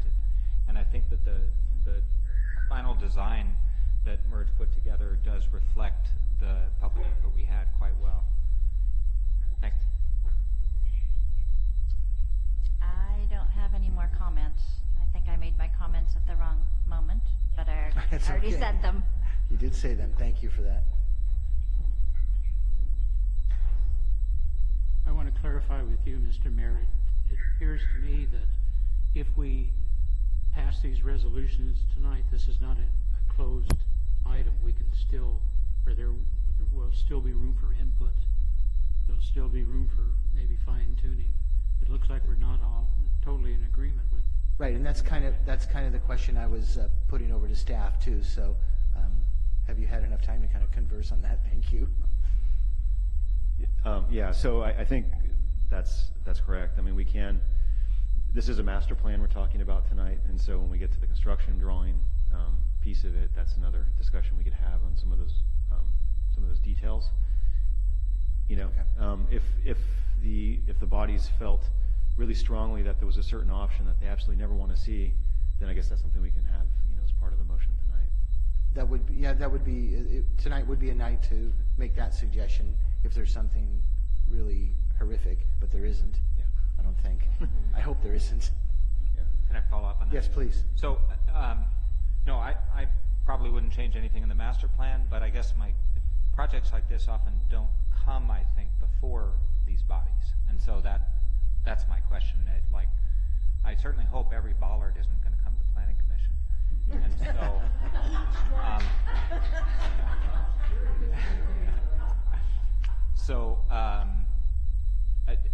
so is there some level of significance, like the kiosks, that they'd come to design review and planning commission, or is there any sort of standard? It seems like sometimes, because public projects don't have to come to the planning commission. Right, please. I was just gonna, so something like this, when it gets to the capital stage, it would just go to council for a discussion at the council level. So maybe that's how it actually would happen if, like I said, if there's strong feelings about certain things, those are things that we can bring out tonight, either as an amendment to the resolution, or just maybe even just a direction to staff. It goes in addition to the resolution. Well, I'll just close by saying I don't have any. I think this is great as a master plan, and I'm fine with leaving that level of flexibility to designers on staff at that time. So I think it's a good master plan. I think the process that we went through, as Mark Landman said, was very worked out very well, with a lot of people coming through. I do like keeping it at the simplicity level, I think, for the city. So trying to pick one of the designs, whatever process we do. I always look at those and think they're going to get covered by spiders. So, as whoever is going to go around also and clean them periodically, just how easy would it be to do that? So, I really would put an emphasis as well on maintenance, the long-term maintenance, and I would hope we can look at a design that we think will last 20 years. Just realistically, won't probably all do that, but certainly I would hope to do that. I think the intent of having a wayfinding system across the city has been put together very nicely, with a lot of good detail for it to go to the next stage. I did help in fleshing out the detail, walked around the city with the consultants for 6 hours or so, looking at the exact spots and things, and so there is a lot of thinking that's gone in there, and I think it's largely been very well reflected in the document. So I think congratulations for the detailed work there. It's not as visible, but the connection with the school is also, I think, a very prominent thing for the next generation. Just that there's a school over there, which is both good to walk to, and also be good for everybody of the younger generation to learn how to enjoy walking there. So yes, very good. Thank you very much. Great, thank you. Commissioner O'Nines, did you have any further comments, or were you done? Okay, great, thanks. So we'll come back now to council before we go back around for motions. I'm going to start with Councilmember Landman, because I know you chaired this committee, and you've already commented on that, but there's, I know you had a lot of very strong opinions on a lot of the design elements here, so. Well, like everybody, I did. Some of the ones I liked lived, some of the ones I didn't like. For example, I wasn't quite as thrilled with the roofs over either. Didn't hate them, but I think I would have liked something simpler. But the beauty of it is everybody gives up a little something, so everybody gets something they want. In the end, it works. I did want to just briefly mention, I want to thank Commissioner Ford for jogging my memory. I think we did as a group grudgingly agree that if we had to pick only one, it was the one he picked for the design. And again, I like the octagons better, so you never know. But that was, I think, the consensus of the largest amount as I remember it. But I do like the idea, it would be interesting to see, since this is just a general plan for us to use, of having the ability of everybody gets one of the ones they want, because we might use all three and they'd be in certain areas with the logic of octagons in the downtown, the more natural design in the natural areas, I don't know. But I wanted to suggest that since there's only a few pieces that are left there, those would likely come before us at council if it, after thinking about it for a month or so, if this weighs in anybody or any in the public looks at it later and decides we don't like this, that's a final checkpoint where we could change this, because that would be easy to do. So I would suggest that as something to make us more comfortable with just the few small details that are left that are not as fully resolved as we might like. But overall, again, I very supportive design, liked most of it from the start, and after living with it for a little while now, really going to like it. I can hardly wait to see it in the community, because I think it's going to be a great improvement to this town. All right, thank you very much. Vice Mayor Skillman. Thank you. No, overall, I really like the master plan, and I sort of thought of it as sort of a blueprint, because then we're going to have to go out to bid, we're going to have to see who comes back with the ideas that fit this design, and then even then we can hash out details, like if that designer says, oh my gosh, we can't possibly use X material, we have to use Y material, you know, we can work all of those details out, and then obviously also have more time for public input and people to come and share their opinions about the specifics. So I thought, but overall, this is really a great blueprint to hand off to somebody, and it's great that there have been feet on the ground and a lot of work around the area, because it really incorporates what we're looking for as the town. So thank you guys very much for everybody who went out and walked around and took photos and put this all together. So thank you. All right, thanks so much. Councilmember Moore. I'm okay with the design, I think. With the kiosk and the roofing, I liked Miss Avery's suggestion regarding solar on there, and maybe lighting for the evening on some of those big, more prominent signage, like downtown and things like that, so that you can go up and read it in the evening. The trails, I don't know if that makes sense on that, although they are awfully dark trails at night. And then I'm curious if there was a component that took into consideration the marquee downtown at all? Thanks. And so the marquee will be readdressed to look more like one of these kiosks? Please, John, come up if you wouldn't mind. Right, so in the master plan, I'm not sure exactly what page it's on, but there is, we outlined a spectrum of what could be done to that. Again, leave it exactly the way it is, all the way to a digital version, to, you know, one or two versions in between. We can include that in what we're doing now, as long as you give us an idea of where on that spectrum. Like, you can take what's there or leave it as is. I think the other option we had was you can pretty much leave it as is, but maybe reformat the board itself very simply to match the rest of the system, or you can knock it down and start all over again and get it to match you know, all the materials and colors and everything that's part of it. We never made a decision as to where we should land on that, but if we got direction, we can do that as part of what, you know, our next step is. That was on page 49, and it said there was a missed opportunity with banners and community boards to promote the city as a place with many events, foods, shops, and activities. I like the charm of the marquee, but it's woefully antiquated, and I would like to see that if we are going to look into incorporating that into it, that we allow for future electronic there.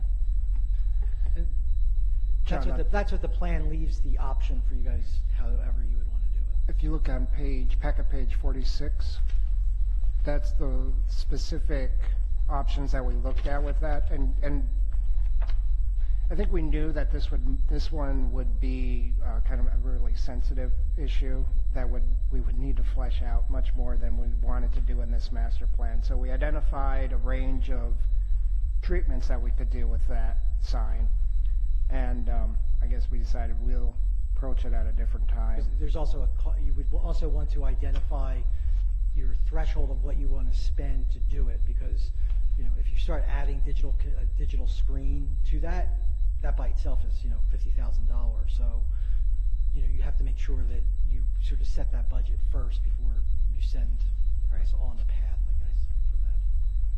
Thank you. Appreciate it. You were equating the level of potential sensitivity based on the facial expression of Councilman Landman to that digital suggestion? I would say just about everybody I've talked to about the sign has a strong opinion one way or the other on it, and so we said it. And it was a little outside of what we wanted to do with bike and pedestrian. Okay. Yeah. So that's something we can always look at down the road? Yeah, absolutely. Okay. That was it. Thank you. Yeah, and again, looking at it down the road, I mean, that does make more sense in a lot of ways. Plus, we'll already have incorporated the design elements throughout town in theory. So to incorporate design elements into whatever that feature could look like would be a small little charrette that you could have and put some ideas together on that. Yeah, I just think that this is something that we're going to invest into, and it's going to be here for a long time. As we move on, we may want to incorporate some applications, electronic applications that would help assist those that have disabilities and things like that, and then informational pieces. So. Great, thank you. Councilmember Harvey? Gee, thanks. The community board, there's a lot of talk in here about taking down old signs and making everything be consistent and, so on and so forth. So it would be, I think, a really big lost opportunity for us to do all this signage everywhere else, including right across the street, as witnessed in that picture, and leave our kind of most prominent marker that we have and do nothing with it. So my opinion would be that I would like to see us at least get it in the plan, if it's not phase 1, phase 2, whatever, so that we do address it, because it would be a shame to replace everything else and leave that. I'm not so hung up on having a digital board. I think we're a little bit more simple, but if that's the will of the people, then so be it. But I would like to make sure that that board gets addressed. On the master plan itself, I really appreciate all the input that everybody did. It's really kind of hard, when you hear people say, oh, well, it's been 2 years. We've been hearing about wayfinding 2 years. Yeah, wayfinding's coming, it's coming. But as with lots of things, you have to have patience to be able to get to a good answer. I'm glad that there was a lot of consensus. It's really hard to kind of sit on the outside, when we can only have 2 people there and have all this going on, and now we kind of get to see at the very end. But I definitely appreciate all the work that's gone into it, and I think it's a very thorough plan. I think that you've given us a lot of options to work with, and I'm very pleased with it. All right, thank you very much. Yeah, I think overall kudos to everybody who not only was a part of the committee, but also the members of the public that showed up. I mean, there was a lot of different opinions, and it's very interesting to start from kind of all over the map and then try to, in your case, John, you were trying to herd cats. It was NJP. It wasn't a simple task, but I think what we have is an excellent plan. You've shown your design skills in other jobs in other cities, and there were some fantastic designs, and I think we've got some fantastic designs. I'm a fan of the roof over the kiosk, but I may be all on my own on that one. Who knows? It's okay. Maybe not. Maybe Tim will approve it. And again, there's just different design elements, but it boiled down to sort of, I like this, I don't care for that. Oh, but you're going to do it because I like this, and you're doing that. So it's a give and take process. So. No, the only thing we had a consensus on was option 4, out.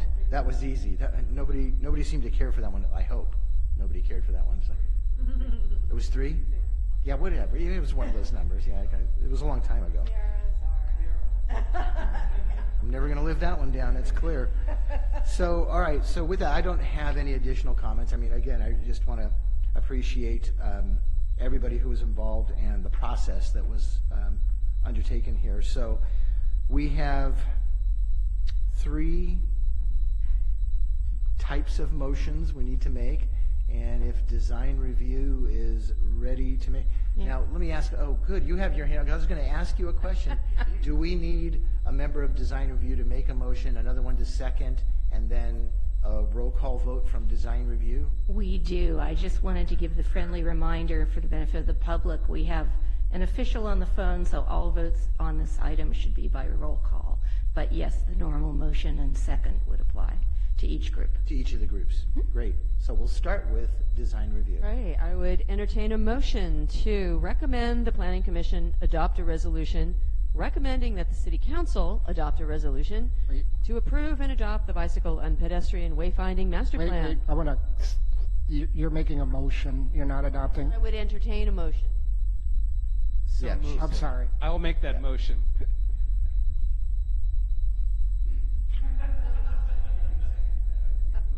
I'll second. All right, so there's a motion and a second. And we need a roll call. Chair Weaver, Aye. Vice Chair Morgan, Aye. Committee Member Glendinning, Aye. and Committee Member Connell. Aye. Good. Excellent. Thank you for that. Now we'll all turn our attention to the planning commissioners. A motion to, for the resolution that we have. Sure, I move that the Planning Committee adopt a resolution recommending that City Council adopt the bicycle and pedestrian wayfinding master plan. I'll second that. Can we have a roll call? Chair Hancock, Yes. Vice Chair Whipple, Yes. Commissioner Ford, Yes.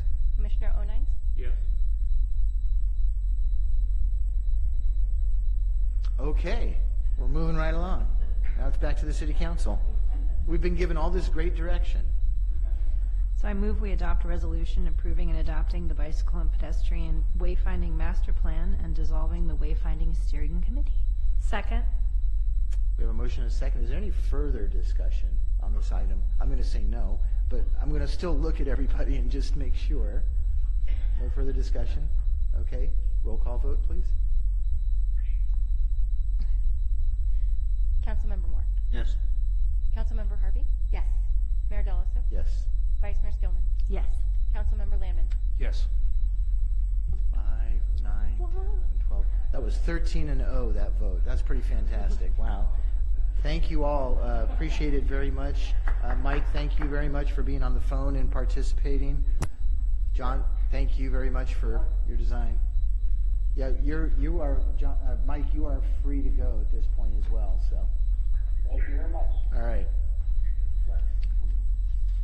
Okay, thank you all. And at this point, I'm going to adjourn the joint meeting of the City Council, Planning Commission, and Design Review Committee, and return to the regular meeting of our City Council.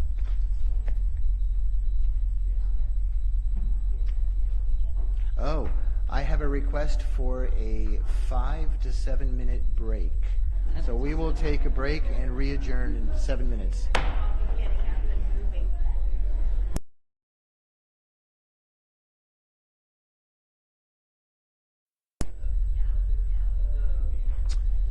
All right, thank you all for that short break, and we are now going into item 9, which is citizens' business and public comment for the consent calendar items. And by the way, tonight there are no consent calendar items, just so you know.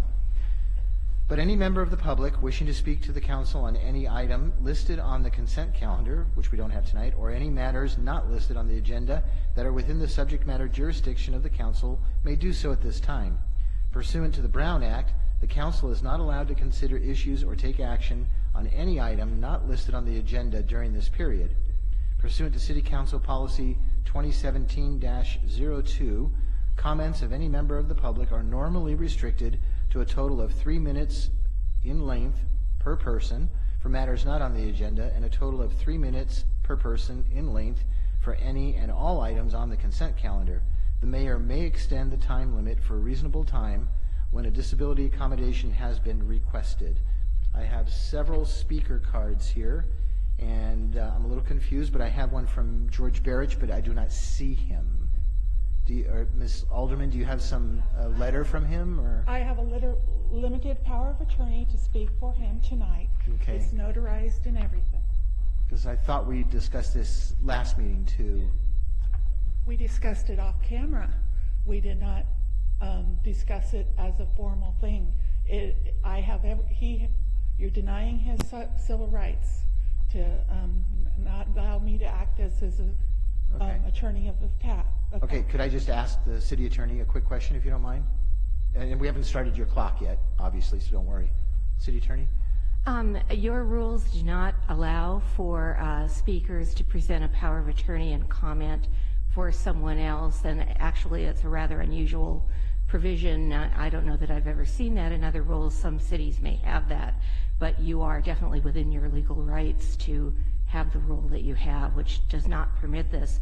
If there's a writing, it can certainly be entered into the record, and you can certainly see it, but it doesn't come under the public comment rules. Okay, so I think we did that at the last meeting. You actually had a 3-page letter from Mr. Barrich. Yeah, but he does not want me to submit it. He wants me to read it this time. And it's a matter of civil rights versus city council rules. There's a lot of difference in gray areas. She's incorrect on that. Well, I'm not going to say that my city attorney is incorrect on any of this, so I have a bit of a quandary here. And so either say yes or say no. So. Well, I'm going to say no because that's what we did last meeting. And do you have? Is there something different in writing? He didn't want me to return it, to send it in. Okay, thank you very much, Mr. Giraldi.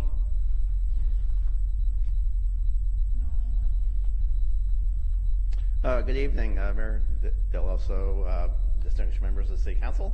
My name is Tony Giraldi. I am the Secretary and Treasurer of the Miss Sonoma County Scholarship Program. I'm also the General Operations Manager of Sonoma County Airport Express, which happens to be the primary sponsor of the Miss Sonoma County Scholarship Program. I'd like to invite members of the City Council to our upcoming scholarship competition. It'll be our 73rd annual Miss Sonoma County Scholarship Competition. Taking place on March 2nd at 7 p.m. at the Spreckles Performing Arts Center in Rohnert Park. We've got some just tremendous ladies from Sonoma County, young ladies that will be competing for the title of 2019 Miss Sonoma County 2019, as well as 2019 Miss Sonoma County. And our 2019 Miss Sonoma County will be our 73rd Miss Sonoma County. Every year for the last 73 years, or 72 years now, we've had a new Miss Sonoma County, which is within the Miss California organization. We are the longest continuous running program, and also our program is known for having our title holders so embedded in the community, so involved. Typical Miss Sonoma County makes over 130 appearances locally in her 12 months of service. Miss Sonoma County 2019, a little bit less than that, about 70. Actually, our current Miss Sonoma County 2019, she will set the record for the most appearances, which will be 80 plus. We'll see how the next month or two goes. So, I would like to also thank you for your support of the program throughout the years. I know a number of you have served as practice judges, and you've been at our competitions, and at the competition, just like the one coming up, as an elected official, you'll be one of between 20 and 30 elected officials in the audience, and you will get acknowledged from stage and get a chance to wave. And thank you for your time. Appreciate it. Absolutely. Thank you very much. And we have Tyler Avery Lewitt.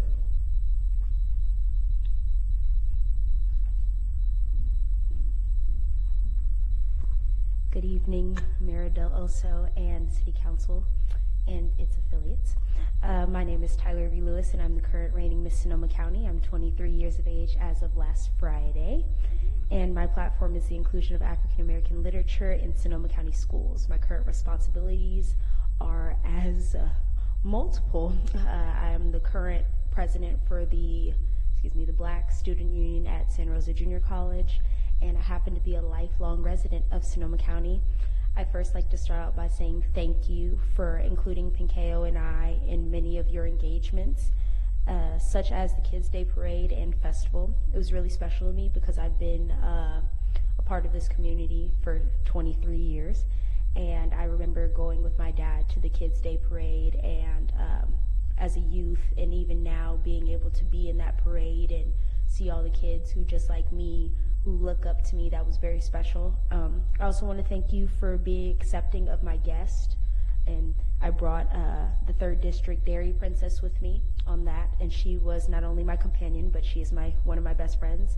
And overall, as Miss and as your Miss, I feel like I've done my best to make you all proud, and I have taken your, what is it called? Sorry. Not your compliments, your... We can give you compliments. Oh, no, that's not it. I'm not fishing for those.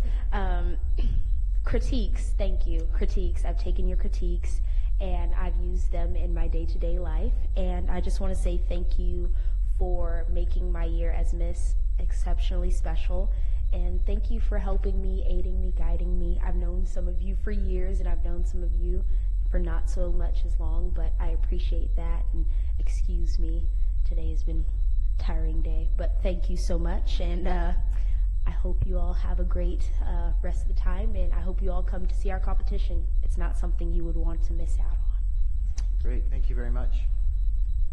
And if I had a problem with Zara and Zara, here I go. Pinkeo Pangsa. Yes. Here we go. I've reached the pinnacle of my career. She couldn't get Zara. All right. Good evening, everyone. My name is Pinkeo Pongsa. I'm Miss Sonoma County's Outstanding Teen 2018. I'm a junior at Technology High School. I get to go to school with Zara. She actually helps me with my physics homework a lot. I love her for that. But I'm a lifetime resident of Roanoke Park, but I actually went to preschool here in Cotati over at Training Wheels. So a lot of my earliest memories, a lot of my favorite memories as a child are being in Cotati back when the building right next to Training Wheels was a breakfast place. We used to go there all the time, get to see how to make breakfast, and that was always just one of my favorite things to do when I was in preschool, besides nap time. But growing up in Roanoke Park, Cotati is right next door to Roanoke Park, and I've always enjoyed coming down here with my friends. A lot of my friends like to skate over here, so I kind of just tag along because I don't know how to skate, but I'm there for fun. And having the opportunity to represent Cotati, as well as all the other cities in Sonoma County, has been absolutely incredible for me. Like I said, I'm a lifetime resident of Roanoke Park. I am only 16, not 23, but I'm 16. But being able to say that I've represented this city amongst the other ones at Miss California especially, which was a huge deal for me because I've never been a part of something on such a large scale on a statewide competition, has been absolutely incredible.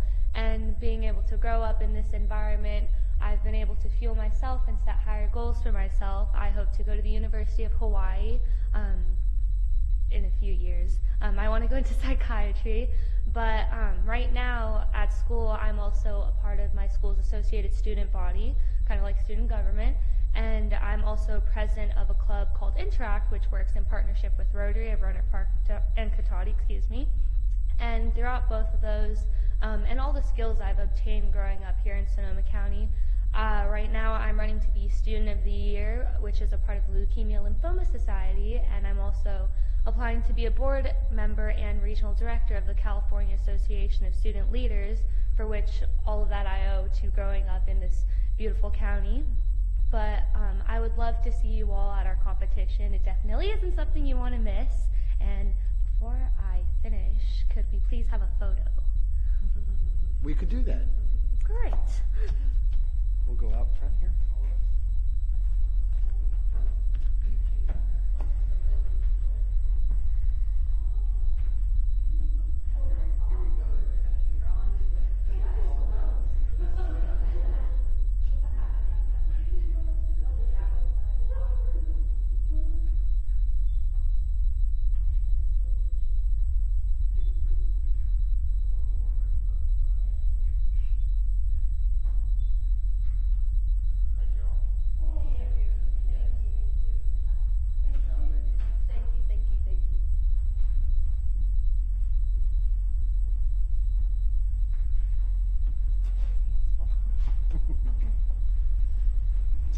right, and is there anyone else under, oh, yes, Ms. Halderman. This whole meeting has been so kumbaya, and I wanted to say that Mark Lamon misstated. This room was not filled with participants and citizens. It was filled with commissioners and commissioner spouses, and the council, and city staff, but not citizens, not unincorporated people that wanted to be here. I am so tired of all your ethics. I have waited 6 months for a city, and you need to develop something on your city email and your personal email accounts. I waited 6 months being called batshit crazy by Mr. Moore on city email. Have I received an apology? No, after 6 months. There is whole bunch of new emails coming out, personal emails. One was against Greg Carricker by Mark Lamon to the editor of the Community Voice, urging him in a lot of ways, not to fire Greg and him replace him. They're published. Go look them up. And it was using his personal email. He did it again to George Barrick when he personally used his personal email for the DA Ravitch to set George up for a peeping Tom charge. She investigated, found nothing. That is all on email. That's all on that. Another ethics.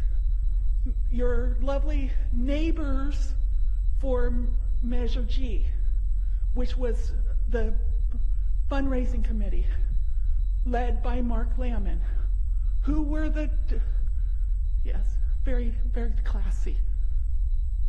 He was not acting as a neighbor. Who was the donors? City council and city staff and a few businesses, not neighbors. You just have no ethics, and I am so tired of it. You don't represent all of us. You attack us with everything. There are a few people running the city, and you don't care about anybody else. What about the frickin' homeless? Or anything? You won't do anything. Thank you for your comments. Is there anyone else who would like to speak this evening? All right, seeing no one, I will go ahead and close the citizens' business public hearing.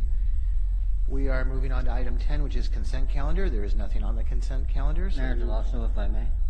Yes. I would just like to make a couple of comments regarding the citizens' business. I just wanted to indicate that I was very proud of the Miss Sonoma County representatives here. I think you guys have done a fantastic job representing the county. Very nice. And then for the record, I just want to clarify that I never called Ms. Halderman batshit crazy. Thank you.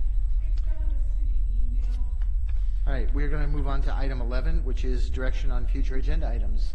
I will look left and then right. Do we have any items? I see a hand up. Councilmember Harvey, yes, please. I would like us to put on the agenda a presentation and possible action on the CASA Pact. I will report more deeply in my council report, but I went to a presentation on that with the North Bay League, and there's a lot of things in there that are really, quite frankly, I'm raising the red flag, and they're pretty scary. We take very seriously our small town character, and for someone at the state level to want to say that we could have a 7-story building and we don't get any say in it is really just a little absurd. But I'll go into more detail, but I'd like that on the agenda. All right, thank you for that. Councilmember Moore, anything? No? All right. At this point in the agenda, if if I'm going to go about this the proper way, we would like to switch items 12 and 13. Item 12 is a public hearing on the master fee schedule updates, and I would like to move items 13A and B above those. Is there a consensus from council on that? Are we okay? I see some yeses, nods, thumbs up. We're all good. Okay, so we're going to do that. So we will now go to item 13A, which is a recommendation to Sonoma County Mayors and Council Members Association for various appointments that are up right now. And I'm going to turn that over to our city manager. Thank you, Mayor and members of the council. So I'll keep it brief. This item is to discuss and then adopt a motion to support certain members from among the Sonoma County City Councils who have submitted letters of interest for appointment by the Mayors and Council Members Association, Board of Directors, and City Selection Committees.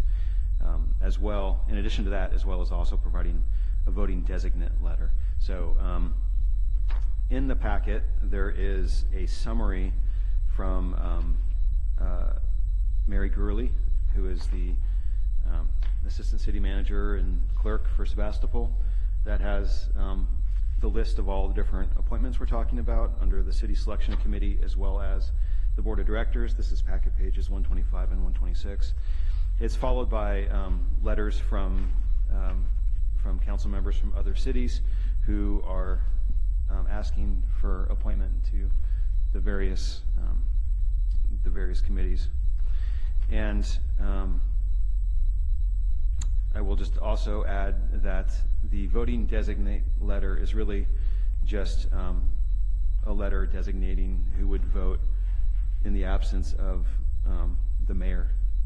So typically, historically, it's been the vice mayor, but if there's some change, we can talk about that tonight. Thanks. All right, thank you very much for that. At this point, too, I'd like to just put out there that I've been contacted by a number of individuals, a number of candidates, for different seats, since I'll be one of the voting members. And I think it's always a good thing to just sort of disclose that up front. And, if anybody else had phone calls, when we come around to you, I think it would be worth just saying that, yes, I've been contacted by, I can go through the list, but it was quite an extensive list. It's pretty much almost everybody who had applied for these different positions. So with that, are there any questions for city staff or our city manager on this? It's pretty straightforward stuff. So no questions. All right, well then at this point, I'm going to go ahead and open up the public hearing. I have a speaker card from Mr. Chris Rogers. Welcome. As if you don't have enough of these meetings to go to. Thank you, council members, Mr. Mayor. It's true, we didn't have a meeting tonight. I think it was fortuitous just so that I could come and hang out both in Rohnert Park and down here in Cotati for council meetings. My name is Chris Rogers. I'm the vice mayor for the city of Santa Rosa. I did put in a letter of interest to be one of the SCTA representatives on the SMART board. As many of you know, I have a long history of working on regional issues, and in fact, the first piece of legislation that I ever worked on that was signed by the governor was for SMART. So I do have a particular interest in transportation and on the SMART board in particular. I've really enjoyed having an opportunity to reach out to council members, talk about issues that are happening here in Cotati. I was talking up with Rohnert Park right before this about their pay station that they have for parking for SMART, and I've talked with many of you about how that is also impacting you. So it's an issue that is, many cities are being impacted by a poor decision by the SMART board. What I'm really interested in doing is being an advocate for cities, not just for my own city, but really listening and hearing what issues you have, and when you have an issue, it's my issue to be able to champion and to be able to get responses from SMART as well. I also am a person who works in downtown Santa Rosa. I live in downtown Santa Rosa, and I would love to see the SMART train become more affordable as an actual commuter rail. Right now, the average rider over the first year makes $95,000 a year, is a white male over the age of 45, and has other transportation options. Many people don't. So I want to keep the commitments to cities, including getting it up to Cloverdale. I want to look at cross connections to go east-west as well, but we have to bring down the cost of the SMART train as well. Don't want to take up more of your time, and I am a big fan of the deliberative process, so I hope you won't take it as a slight, but I'll step out of the room. I don't want to make it awkward for folks, but I do thank you so much for your time. Thank you for your consideration, and I'm looking forward to working with all of you. Thank you. Thank you, Chris. Appreciate it. Anyone else like to comment on this topic? All right, seeing no one, I'm going to go ahead and close the public hearing on this and bring it back to council for discussion. There's just a couple of introductory remarks. There are a number of committees where there was one position to fill and only one applicant who applied. So in a sense, you would want to think it should be pretty simple for those.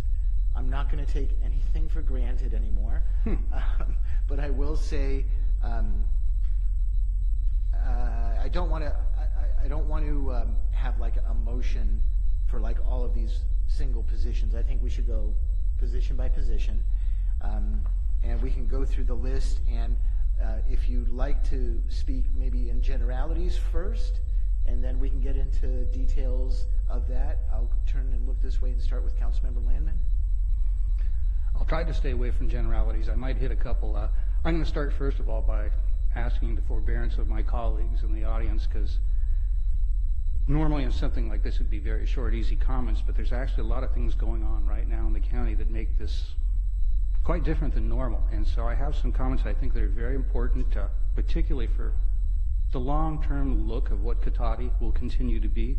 So I'd ask for your patience with me. I will try to get through them as quickly as possible, but I think they're important for you as my colleagues to hear, and I believe you're probably aware of a lot of it, but also for the general public to know what's going on. So first of all, I wanted specifically to point out the MTC and ABAG Regional Planning Committee positions. Now normally, these would be pretty easy to support. We have incumbents running who don't have any challengers. Doesn't take a lot of discussion. But actually the circumstances dictate otherwise, I believe, tonight, and I'd like to explain why. We have a burgeoning regional controversy, a lot of concern that's rising up. I think you just heard from our ABAG representative, as a matter of fact, that some of our representatives have not kept the cities, the municipalities in Sonoma County, informed on an item that potentially could really change the face of this county dramatically and would very certainly change the small town values of Cotati, one thing I know that everybody in Cotati can agree on. We don't usually agree on a lot. That we agree on. And I'm speaking basically of CASA. The CASA Compact is a process out of MTC and ABAG. It's a formation of 9 Bay Area counties. It's a regional effort to try and do something about increasing housing, which is a noble effort. Unfortunately, there are some problems with the way this has been done. It's been done without including all the stakeholders, basically the cities that are going to be impacted by this, and it's being delivered so far in a one-size-fits-all. Just imagine trying to fit the garment that fits San Jose and Santa Clara to Petaluma or Cloverdale. It doesn't work. I'll give you a few quick highlights from this that were made public about 2 weeks ago when this first came out in a city council meeting in Rohnert Park, that actually our local newspaper, the Community Voice, was the only one that covered and made this known. That was kind of the eye-opener for everybody in this county. First of all, would be in general a loss of a lot of local control. We're talking 5-story buildings by right everywhere by smart stations in this county, and 7 stories with a density bonus. So what we're talking about here is really 7-story buildings around all the smart stations. We're talking 3-story buildings by any busy bus line. Now there's some question what level of busyness might be and how many cities are impacted, but just the concept alone is worrisome given that that number could be mutable. This is a particularly interesting one. The state will demand a list of all city-owned properties, and then the state can decide if we're using them efficiently. Now, what the decision points would be for efficient use just scares the living heck out of me. But if it is found not to be efficient, the goal is to take that property and build housing on it with absolutely no local control. Now, I asked you to picture something like Delano Park, a little sliver of a park connecting 2 streets. Does that seem efficient? Could you see the state coming up and building 3-story apartment complex in there, perhaps? What about Veronda Folletti? Our public loves that. Is it the most efficient use? Should we stack a bunch of housing there? These are the decisions that if you're not representing local people you get wrong. They want to streamline the approval process for certain projects by exempting CEQA, by giving density bonuses, and cutting parking requirements in half. Now, those of us, particularly our friends over in Santero, in the past had a project that was not impacted that greatly, but didn't have the parking it should have had, and they've suffered for years from that. We're still trying to get that one fixed. This is, in a sense, we all support the concept, I think, of greater density in downtown areas, in project development areas such as the train stations, but this is just much past that. It's my personal description, it's vertical sprawl, a one-size-fits-all way of working. And this is proposed to be paid for through $1.5 billion in new taxes, raised through a number of different potential ways, potentially raised through increasing sales tax, a tax on vacant homes. So if you have a second home that's vacant, that could be taxed. A tax on new commercial development. The one thing every city is trying to do is, and certainly us, is develop more commercial properties, and this would work against that. A tax on businesses' gross receipts. Think about that one for big gross receipts. Wow. A jobs tax, basically a tax on businesses for every employee they have. And of course bonds, which are really just property taxes. Now, the estimate for Roanoke Park that the city manager at Roanoke Park gave, he said it was a rough estimate, but still, he figured $200,000 a year from the city itself and roughly $15 million from the local economy of Roanoke Park, from the residents and the businesses at those funding levels, to go to 9 Bay Area counties with a larger oversight committee with essentially no true local representation and not getting anything evidently of value back. Now, I gave that long description because I wanted to point out that the two people who would normally be easy votes, our MTC and ABAG RPC reps, Jake McKenzie and Julie Combs, have both voted to move these recommendations forward to the legislature, bypassing any meaningful input from the city councils. These are terribly controversial items, and I think these are the things that should have come out for a full discussion with our staff having a chance to talk to their staff, have a full presentation, let the public be here, and most importantly, what you would expect from any representative, get some direction back on what to do and to follow that direction. Unfortunately, that didn't happen here or anywhere else in this county. So obviously, I think you can guess from the tenor of my comments, if there was competition, I just well might be supportive of that, but we don't have competition for those positions tonight. So the first thing I wanted to suggest, I would recommend that we tentatively direct our mayor to support, but give him full ability to adjust his actions depending on the circumstances, as I see this to be a fluid situation up to and including at the meeting. The best direction I think we could give him is to work in the best interest of Cotati constituents and recognizing the small town values that this community has. However, and now I will start to wrap this up. Again, I apologize, this is way too much, but it's important. We do have a choice in the smart picks. We do have a choice to send a message here, a very clear message. I should point, well, we'll save that for a second. Now, I've received, you asked for me to share this, I've received an order request for support for the smart position from Chris Rogers, who is here, Melanie Bagby, Jake McKenzie, Joe Nyokas, and Kathy Miller.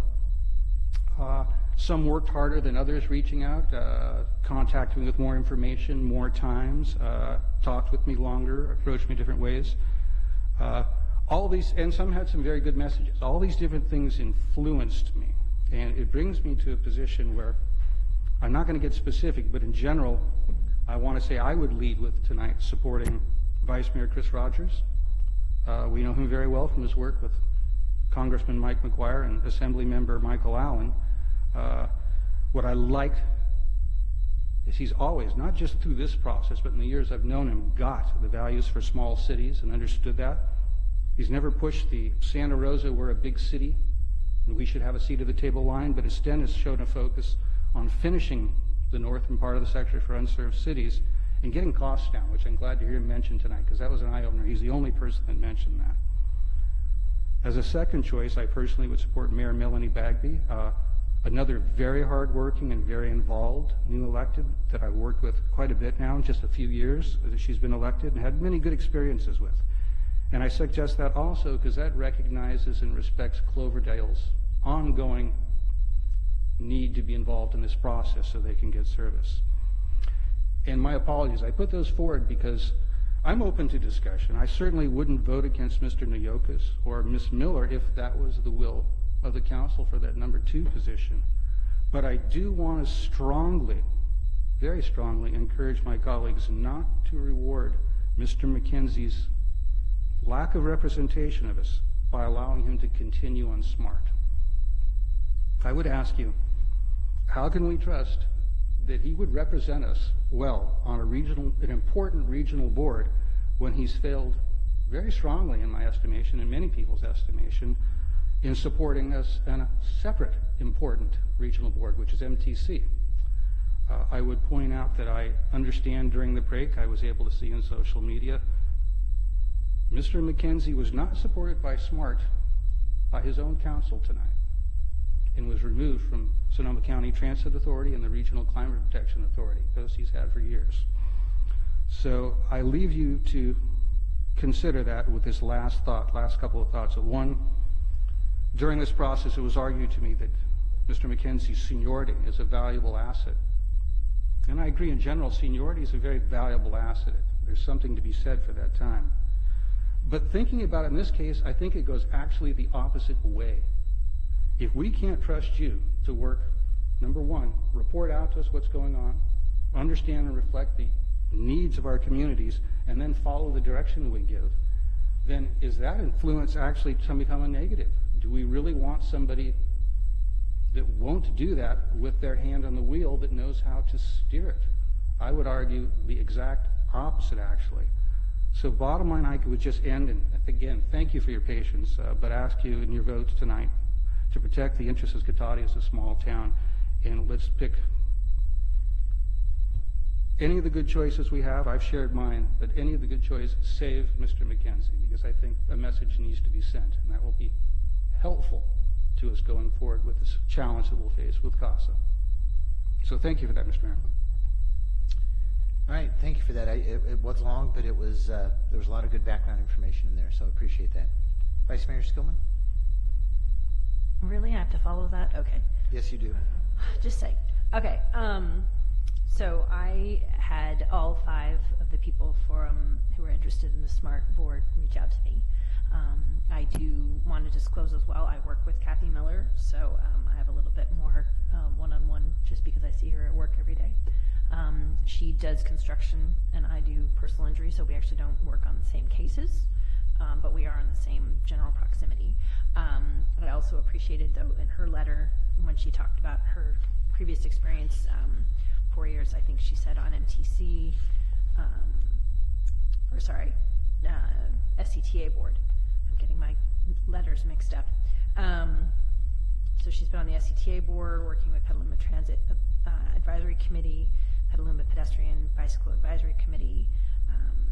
So anyway, and I've had a little bit more opportunity to speak with her because it's easy to just come down to my office rather than try to call me 4 times while I'm ignoring calls because I'm trying to get motions finished. And I've worked with both Chris Rogers and Melanie Bagby, so I also would be supportive of either of those as well, just as far as I know, as they've demonstrated that they definitely do follow through with any of their work projects and their interest. And I know Melanie especially was concerned about keeping one of the northern cities on this SMART board to get that connectivity going. And then I know Chris as well, obviously, because of the years that we've worked with him even before he was elected. And he definitely has the energy and the drive to take care of any project that he commits himself to. So the only thing, since this has come up with the MTC and the ABAG, I was just curious if, I don't know if staff knows this or if one of my colleagues knows this. What do we do in the event that we've only had one letter and we're not interested in supporting that person? Do we just not support that nomination, or do we? Well, I suppose that would be an option. I mean, I think we've all been in these meetings before, mayors and council members. I've never encountered that before, but you know, if you want to refrain from voting because there's only one nominee, I suppose that's an option. Okay, because I was going to say there's no chance for the city another manager. person to submit a letter of interest either, so. Does the city manager I have don't a know. comment on that? Did you want to? I was just gonna, I was only gonna add that I certainly can, it would be after the meeting, but I certainly can confirm if there's any specific bylaws that regulate it, but I would think that if the councils give their voting designate the ability to choose in the meeting itself, that would be permissible. I mean, usually the issue is the council's already directed them to vote a certain way, and then they're in the meeting and they're stuck with the direction they've been given. So, you know, I think, you know, if that's the will of the council, I don't see why they couldn't abstain or vote. Mr. Mayor, if I might, as a background, it might be helpful in that I did have a chance to look through the very skeletal rules that we have. Basically, there's a couple of options that seem clear. Number one, it appears that the chair would have the ability to extend the nomination period for as long as they may wish if there was any controversy. They list a few, but they limit it with some very good legalese to not include to others. Our attorney might recognize the term, but it basically looks like it's an open door. If there's a controversy, they can do that. And I do remember, Susan, you might remember, back in LAFCO, like about 7 years ago, we had a holiday nomination period that closed and somebody missed it. Cities started voting, and then suddenly it was opened back up for the nomination period. So we have done that in the past. That is something. The other thing I think you could do is they could take, it looks apparently from looking at the rules, that they could take nominations from the floor. But it's really problematic because nobody's had a chance to vet them or talk about it as a group. So that's why I was just suggesting, who knows what's going to happen with this in the next week or week and a half. Let's give you as much flexibility as we can, and we'll see. I agree, I would have the temptation to say, I don't want to vote for anybody yet until this goes forward, but I don't know if that really gets us anywhere, so we'll see what happens. I have a feeling we're not alone in grappling with this issue. Okay, thanks. I didn't want to open up a big can of worms. I was just really curious what would you do in the alternative. So anyway, those would be my recommendations, and I would just sort of want to do the open-ended, actually trust you to use your best judgment in the meeting. Okay, do you have a preference to the three names that you did put out for SMART? Like an order of, I would say this person is my highest priority, this is my second highest?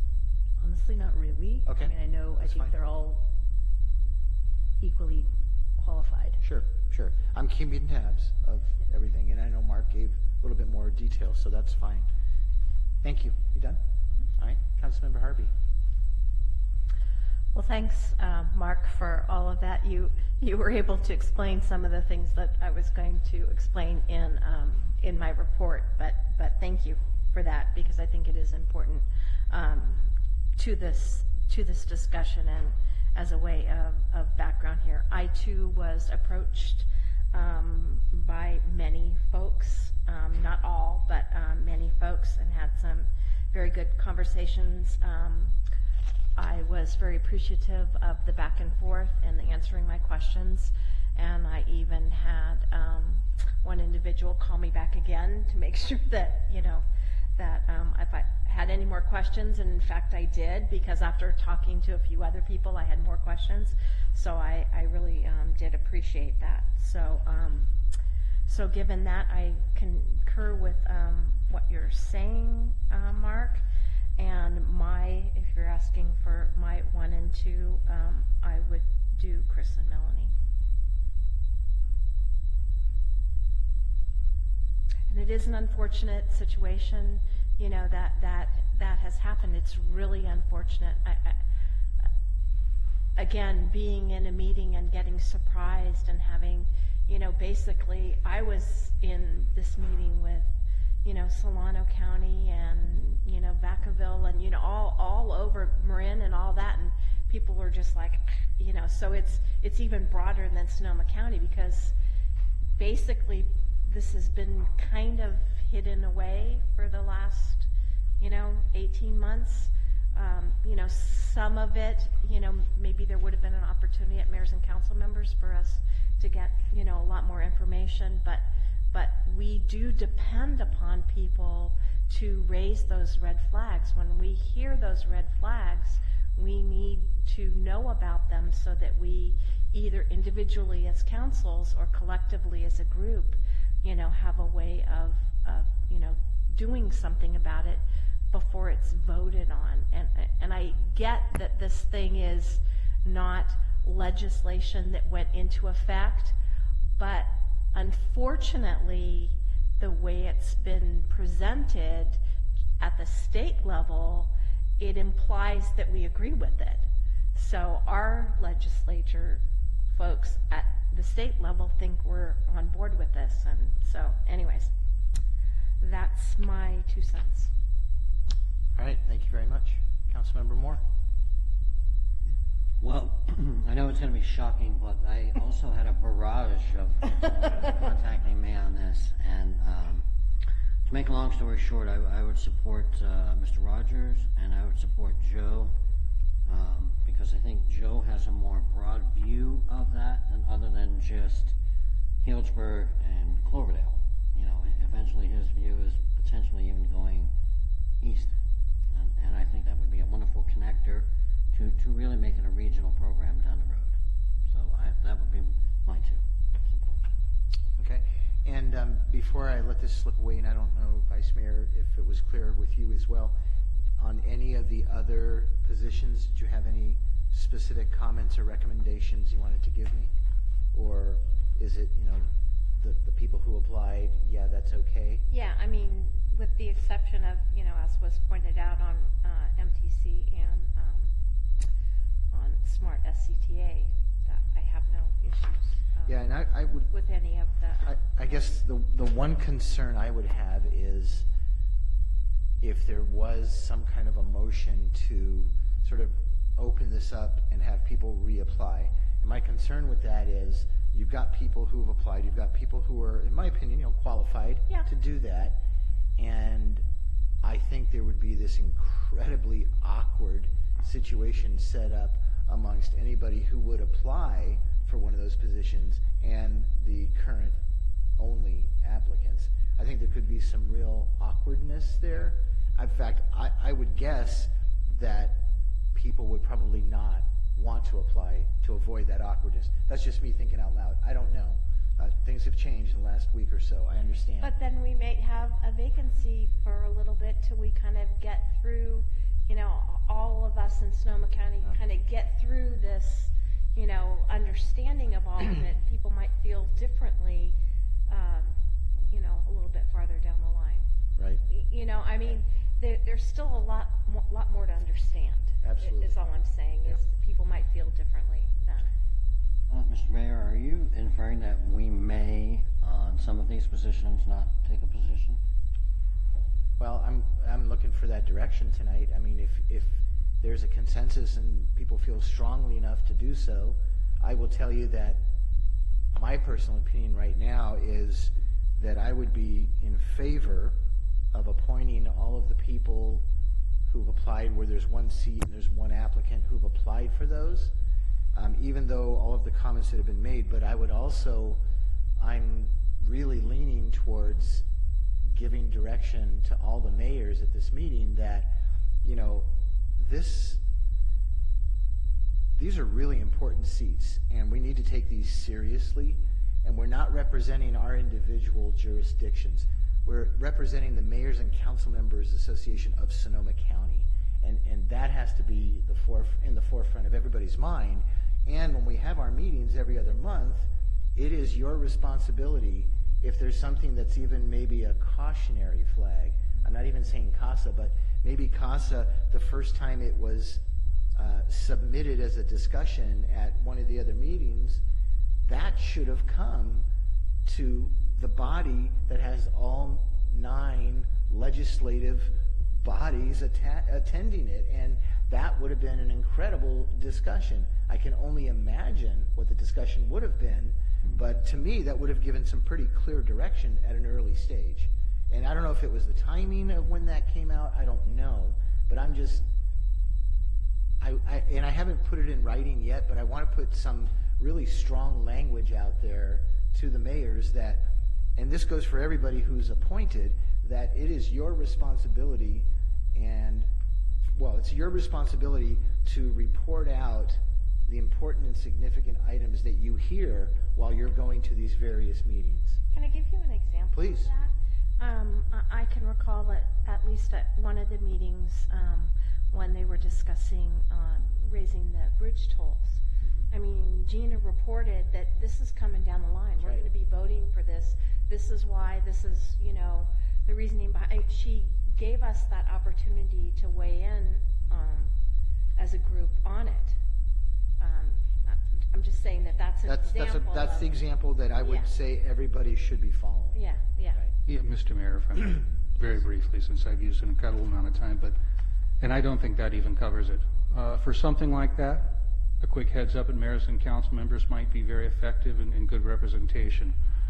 For changes this amazingly overarching and this powerful to this entire county, in fact, this whole region potentially, there's no way you bypass the cities. We all know there's two ways to get something controversial done. You can do it the right way, and can kind of like we did with the wayfinding thing, even though that wasn't terribly controversial. You get everybody in a room, and you hammer it out, and you finally beat down something everybody can live with, and that works. And if you can't do that, you probably shouldn't be doing it. Or there's the other way, which the more cynical of us might tend to think happened here, which is you do it as quick as possible during the Christmas season, and you don't get it in front of the cities because you know they won't like it. You try to get it out into the legislature, where it has a chance, maybe most of it will get by if they're lucky. And I think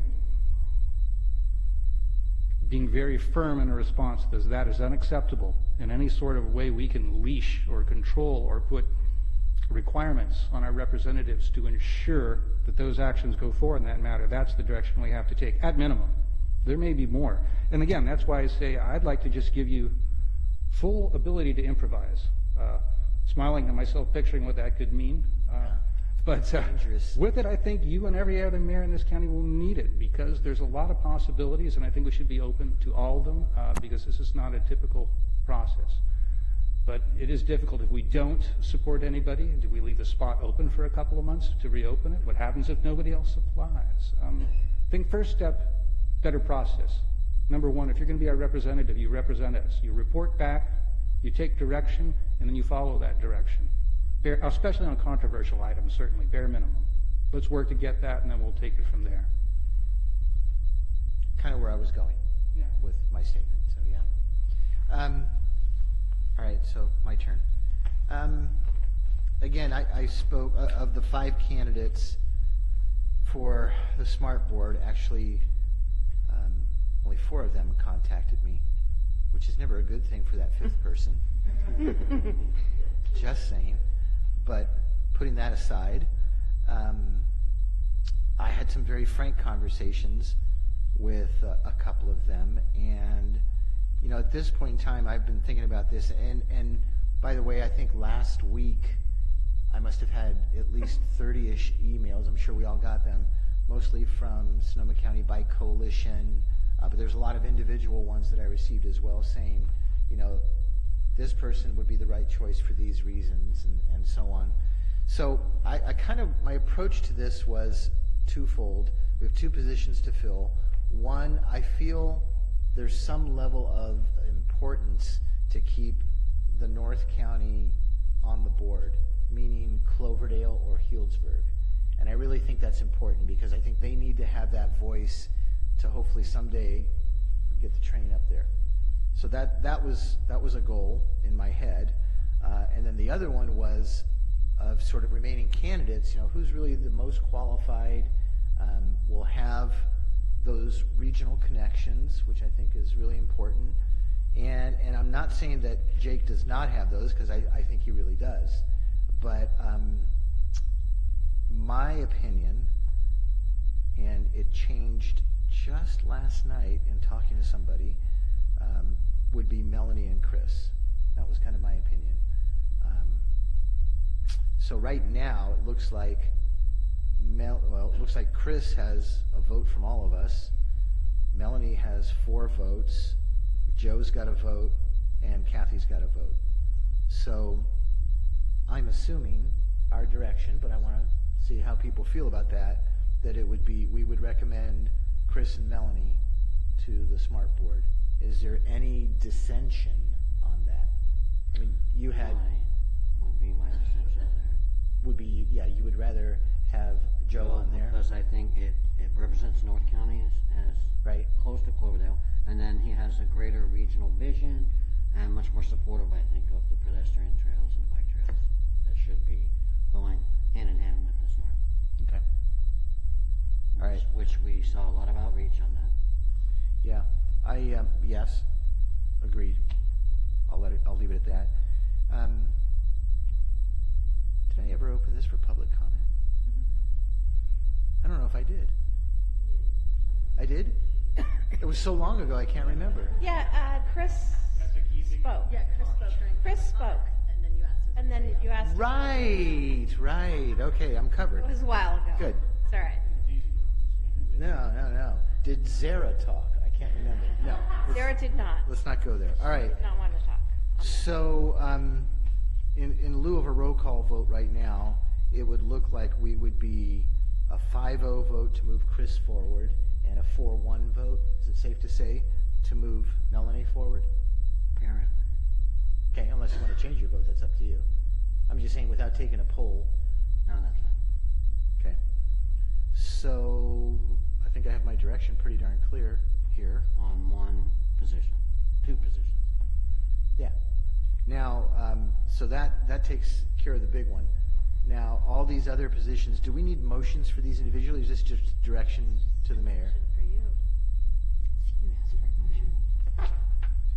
The report indicates that there should be a motion. I think, frankly, you could go either way, but you could have a motion to support the 2 candidates you just mentioned for that particular committee, to support the members who have run for the 1 position only, and for the SCTA SMART committee to take flexibility and act within your best judgment on those 2 appointments. MTC, I'm sorry. MTC and ABAG. Totally got that. It's okay. Right. And do we want to take the 2 individuals for SMART, since we have a 5-0 and a 4-1 vote on those? Do you want to just, should we take a roll call vote just so we have it on the record? Or you can if you wish, or you can just do 2 separate motions, and you'll have a 4-1 vote, and it will be reported in the minutes who the dissenting member was. So either way you want to do it. I'll do 2 separate motions. Would you like 2 separate motions? That's fine. Good. Okay. Well, then For simplicity, we'll move it along. Very good. Let's do that then. So I'll begin by making a motion to move support for Chris Rogers and Melanie Bagby for the SMART appointments from the city of Cotati. I'll second. Motion second. I'm not going to call for any further discussion because we've had a lot. All in favor, say aye. Aye. Opposed? Aye. But you're really only opposed to one of them, aren't you? Correct. This is where it gets, that's You the fooled problem. me. I thought you wanted a separate thing so you could vote no. There should be separate motions for each of them. Yeah, it has to be. Yeah. Because otherwise. I mean, if we really care about recording that distinction, otherwise we're still good with majority. Yeah. Okay, yeah. You've got the majority. Let's move on. Yeah. Then all the other positions, at this point in time, you're fine if I was to vote in favor of these individuals. Are you okay with me adding some kind of strong language to all the mayors for at least a discussion? I would be in favor of if you went through each particular one, and then if we chose as a body not to vote on a particular position, then we don't have to vote on that position. So you want to go through each of these? Yes, please. Okay. What if- Can I make one suggestion? Can I make a motion that we support everybody who has applied for the positions, and then I'll list everything except for the 2 that are at controversy, and then we just have one. Yeah. Then we have just 2 separate motions to talk about the 2 in particular. Sure, you would just have to list each position. I can totally do that. I would move that we adopt a motion to support Teresa Barrett for the Bay Area Quality Management District, Gina Bellaforte for the Golden Gate Bridge Highway and Transportation District, Gina Bellaforte for the Remote Access Network Board,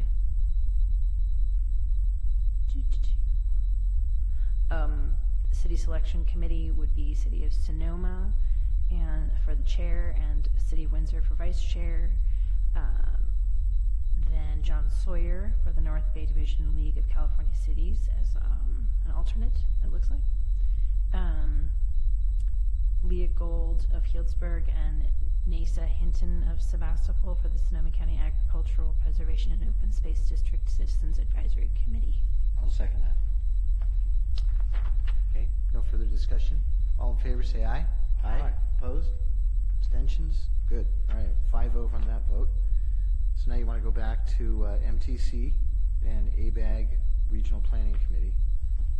So that's where you want to just build in a little more flexibility at this point? That was my thought. That seems Yeah. the most prudent thing we can do. Okay. It is a good first step.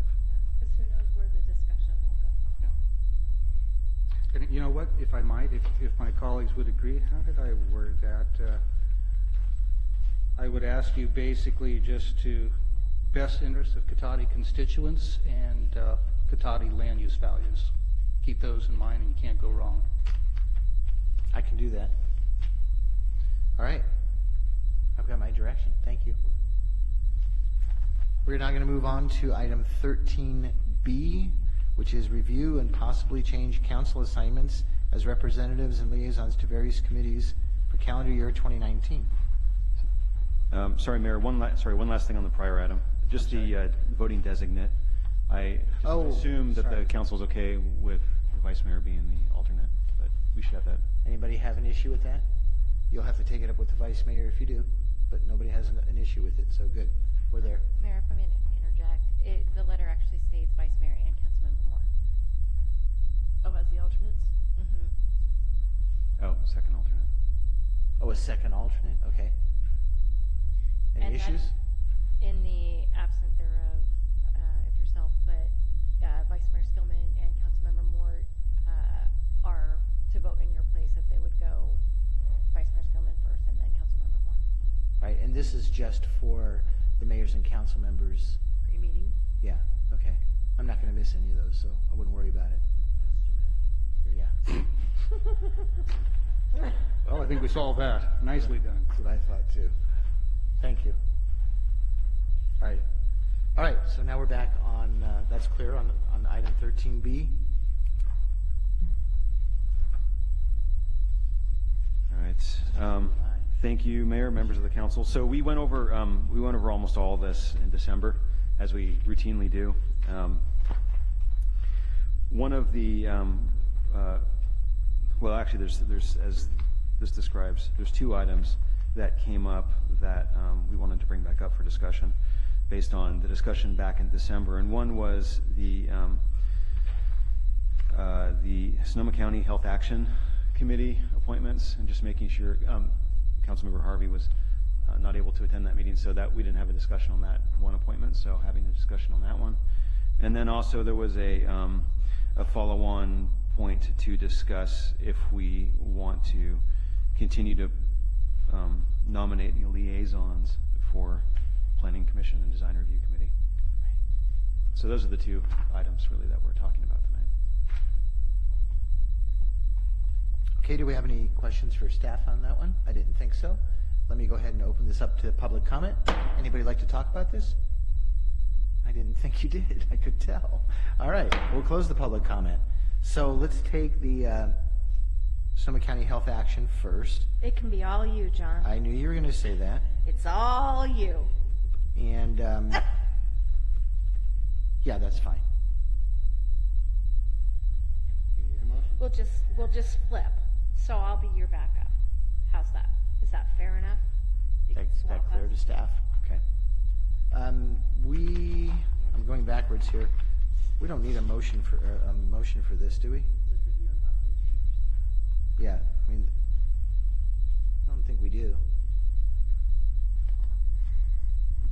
Yeah, there's no motion in the recommendation, but there just should be some consensus for the change. Right. So is there anybody who doesn't want to put their thumb up on this? Okay, everybody's in favor. 5-0. Good, we're there. All right, let's move to that next item, which is liaisons to the commissions, design review, planning. I think we kind of left that one wide open, but it seemed as though that council direction had been to the city council that, and hearing this again last week in Sacramento, that every attorney out there says you really don't need to be going to those meetings. So that's when I asked the question, well, why do we have these liaisons then? I'm looking for, it was a rhetorical question, but anybody can feel free to answer. I can lead off, and then I'm sure people Please. fill in some of the gaps. But it has been sort of a relatively long-standing convention here in Cotati. And I think the theory is that member would then report back to the full council. The awkwardness that you speak of is that the Planning Commission and Design Review often are presiding over quasi-judicial land use decisions, and you're taking information forward before the body hears it, which from a legal perspective, it makes attorneys nervous because you're potentially biasing a future decision, depending on what you say. If you're a loose cannon and you start talking about stuff on the council meeting. Were you looking at me when you said that? I think he was. I think you were. I'm just saying. Yeah. No. I think he was. I'm not pointing any fingers. I'm just saying. That's the theoretical concern, right? Right. So that's why they were recommending to really keep those separate and not have the blending of the two. Yeah, I've been thinking about this for the last couple of years, so I think it's legitimate. Are there any questions for staff on that? Or, I'm sorry, were you done? Yeah. No questions at this point. I'll go ahead and open the public hearing. If anybody would like to comment on this? Seeing no one, we'll close the public comment period. And I guess I'd be looking for a motion then on what we want to do. Well, I'll make a recommendation that we drop the council liaisons for Planning Commission and Design Review. I would second. Motion second. Any further discussion on this? I was just going to comment, I think too, though, that we have the kind of relationship that if there was something that was significant, that somebody from the Design Review or Planning Commission would reach out to Damien or to staff or even to one of us and just say, hey, this is coming up and we may want to discuss it with staff before it comes, so I think there would be an exchange of information that would be allowable under the Brown Act, but it wouldn't require one of us to physically be at the meeting. Sure. Okay, thank you for that. All in favor, say aye. Aye. Opposed? Abstentions? Okay, that's a 5-0 vote. Thank you for that. Now we're going to walk backwards in the agenda to item 12, in a public hearing of the master fee schedule update and changes. Thank you, Mayor. I am Lauren tonight. For the moment. Anyway, this is something that you also saw last fall, and as just to point out again, prior to the thing that we did in the fall, there was a variety of different fee schedules around, and we went through the process of consolidating a lot of different fee schedules into a single one so that it's easier for the public to find fees that they're looking for. It also makes it easier for us to keep track of which fees are adopted and in place, and so we can maintain them easier. After the mashing all these tables together and adopting it, and I will say that the process was intended to be an annual process. So every year we just revisit it and put it on a schedule, right around the same time we do budgets. But there was a couple fees in this case that were, when all these things were mashed together, they were missed, and they're important enough that we thought we should take it forward before the normal annual cycle. So this should hopefully be the last time that we talk about it until we do it annually. But there's just a couple things that were mostly on there already, but they just got dropped in the consolidation. There's so many different tables we're putting together. In the staff report, you will see the fees and minimum deposits, and the ones that are new from the one that was adopted in the fall are in yellow. They're highlighted in the council packet. So with that, I guess that's pretty much it in a nutshell. I'd be happy to answer any questions. And one other thing I'll just point out, 10 o'clock. Yep, I just wrote myself a note. So, any questions for staff? Yes, Councilmember Harvey. So it's probably just me that I'm confused, but on page 27 of the fee schedule, 121 of the packet, The second, actually the third table, it says the following fee table only applies to events that do not charge an admission fee to the general public, yet the heading of the thing says with admission fees. Is that like, am I, the one above, I think, is the no charge. I think maybe, yeah. Yeah, so you're right, it's events that do charge Okay. an admission all right. fee. I just thought maybe Right. it was me, but Yeah, no, good catch. Okay. Thank you. It was you. Yeah. sure. Any other questions for staff? Now, seeing none, at 9:58, I'm going to open the public hearing. See if there's anyone. Ms. Alderman?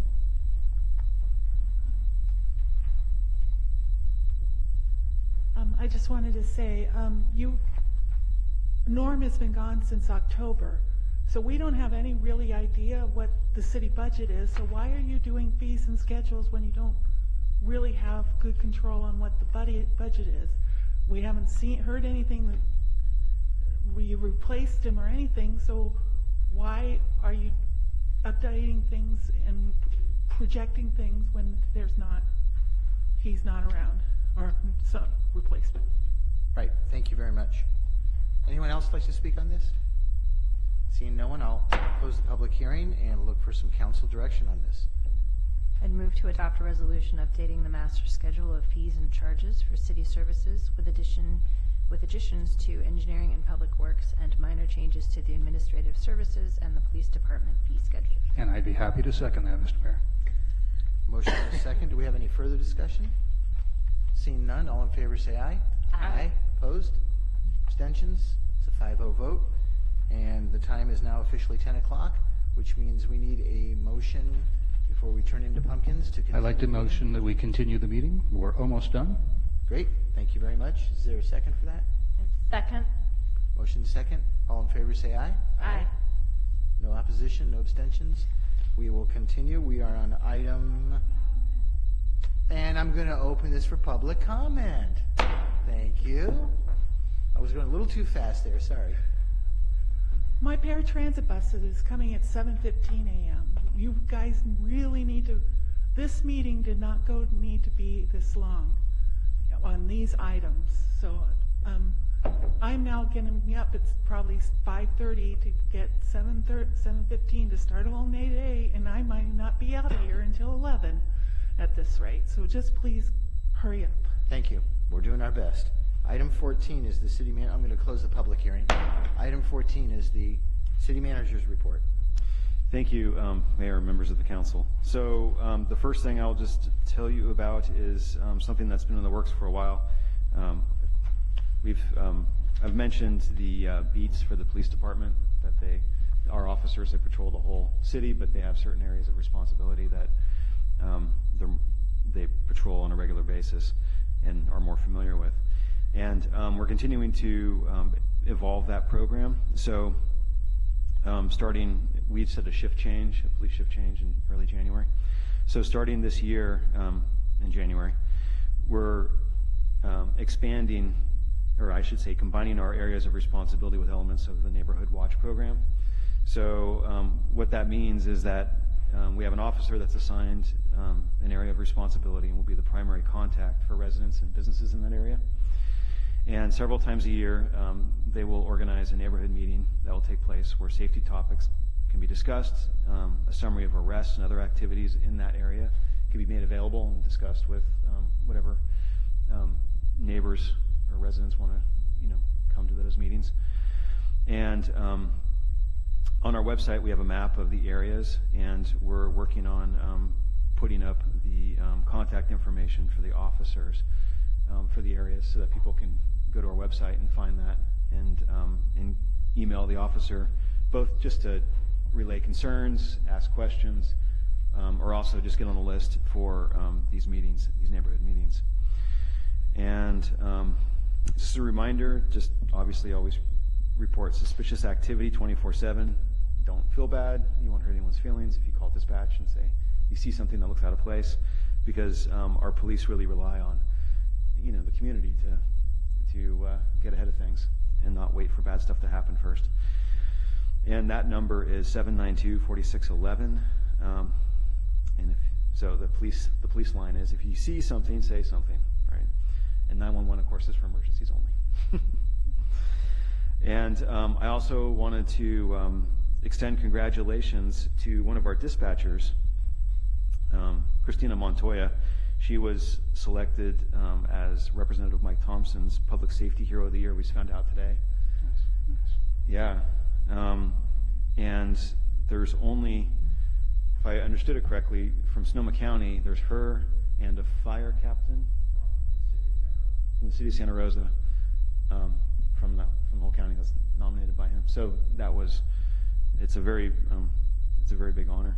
And it was about I won't drone on forever, but it was about a burglary that happened at a business in Cotati, and they were looking for the person, and the person had left the city and was down in the Pengrove area, and Christina was proactive enough to notice in the computer system that the police use that there was similar descriptions of what that individual was down in Pengrove, not in our jurisdiction, and was able to put the two pieces together and get the cops down there, and they arrested this person who had a firearm before they were probably about to use it on someone. So it was a great piece of work.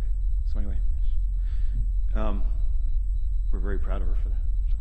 So thought I'd bring that up tonight. And then on construction, the P1 sewer is still cruising along, although I should say it's been stalled recently with the rain because they don't work in the rain. But it's not raining this week, so they're back in the swing of things. We are still expecting them to be finished in February sometime, weather permitting, of course. The lighting project, we're expecting the final electrical work on the plaza and School Street very soon, hopefully this week, with McGinnis and Marsh Pathways to follow soon. Just the process with PG&E's been painfully slow. But we're getting there. So it should be done shortly.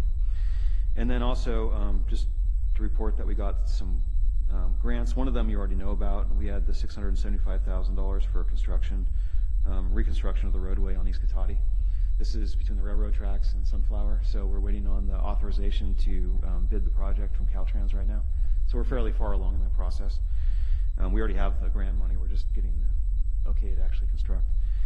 And then $195,000 CDBG money for the West School Street path, which will shortly be before you for a design contract. It's through the environmental process. The grant's been secured. It's just getting the detailed construction documents done, and then the construction itself.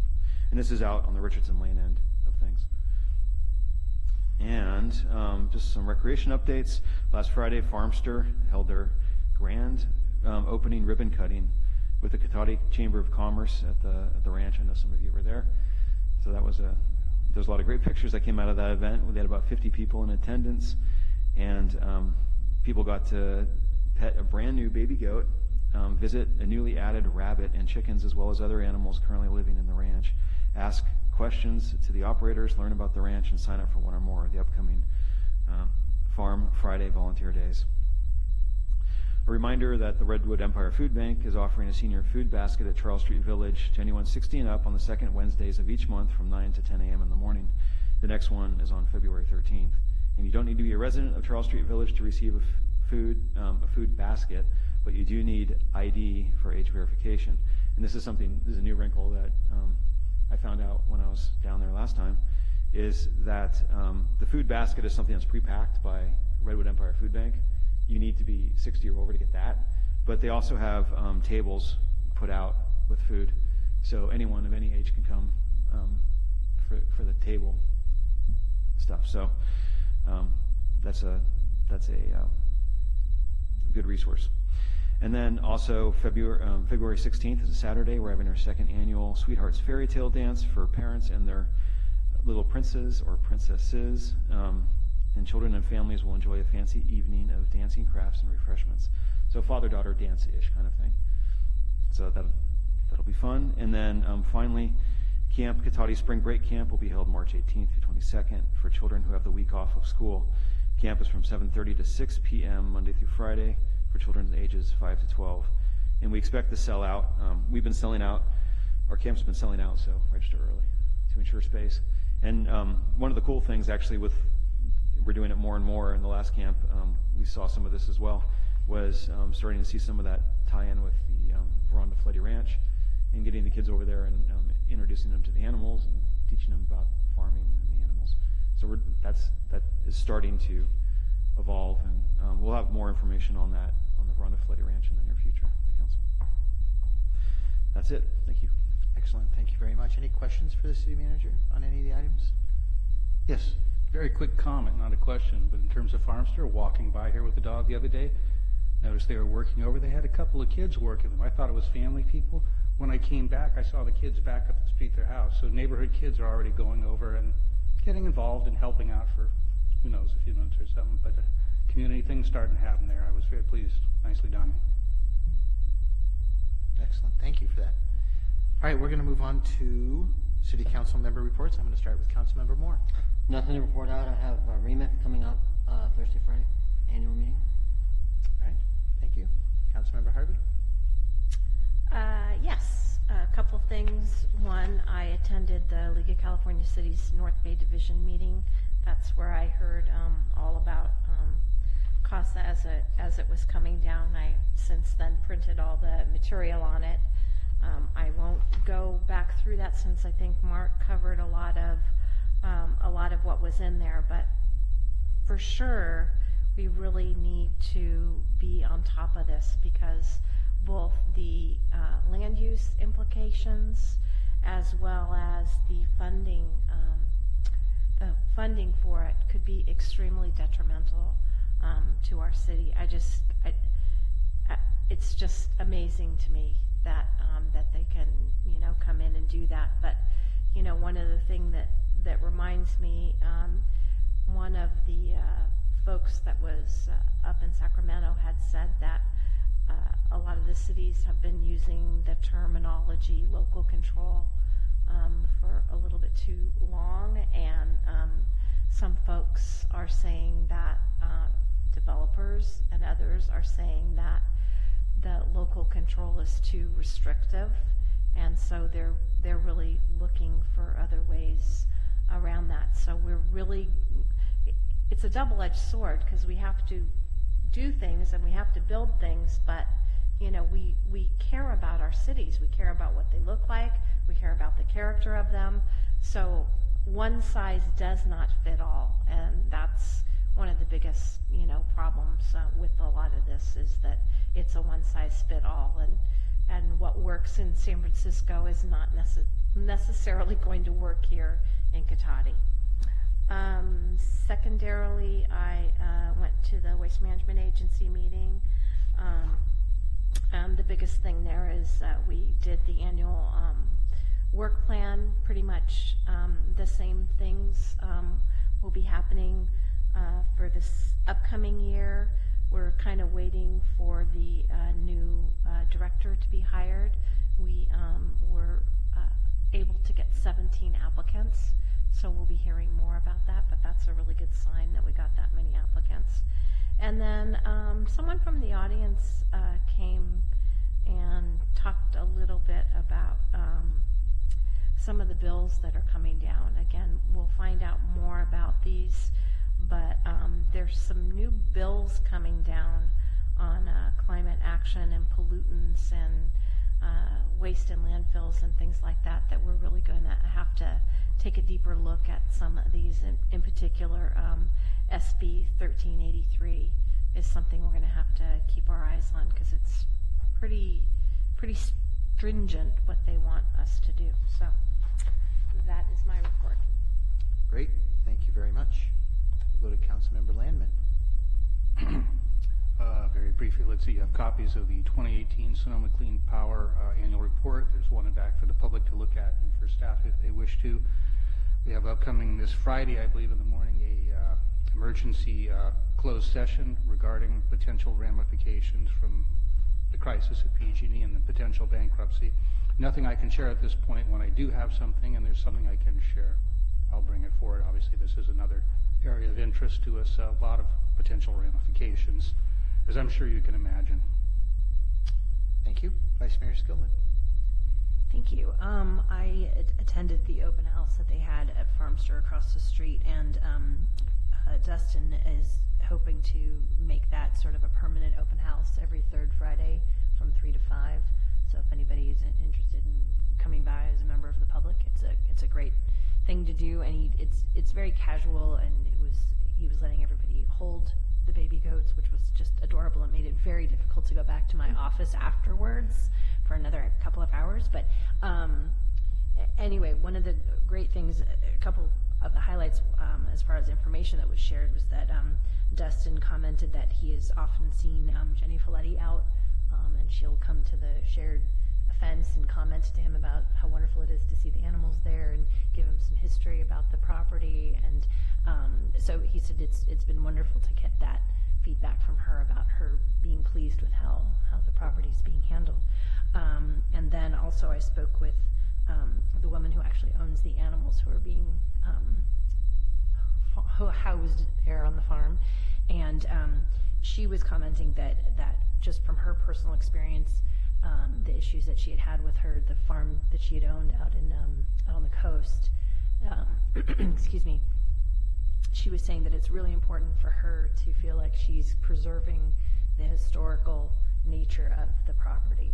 And that was really, and I thought that was important to share with staff, because I know I'd had people coming to me and speaking to me like from the Historical Society and just commenting that this looks great, but what if it devolves into something? And I commented, it's a 3-year lease, there is oversight and back and forth. And so it was really fantastic to hear one of these key people who were involved with it just say that is just number one for her, is to preserve the historical nature of the property. So just wanted to share that information with all of you guys.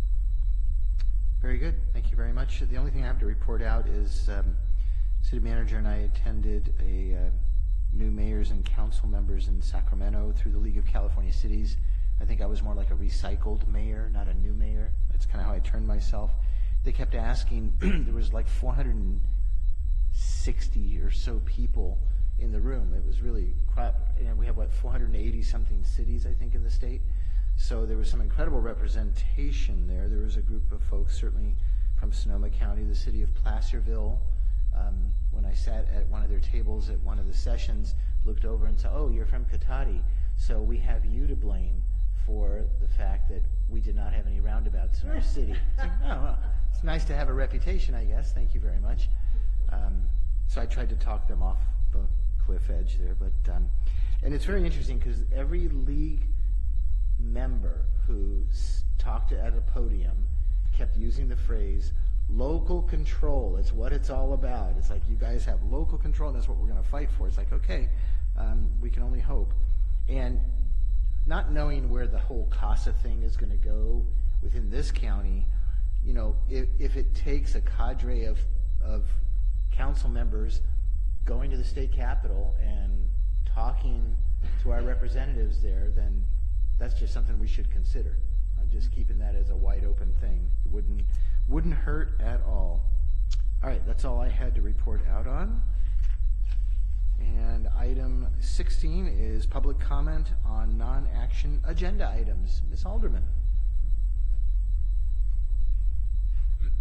Future agenda items, I'd like an ethics charge made against Mr. Moore for trying to suppress public records, and also the email was a public record. It was on your city email account, written to me.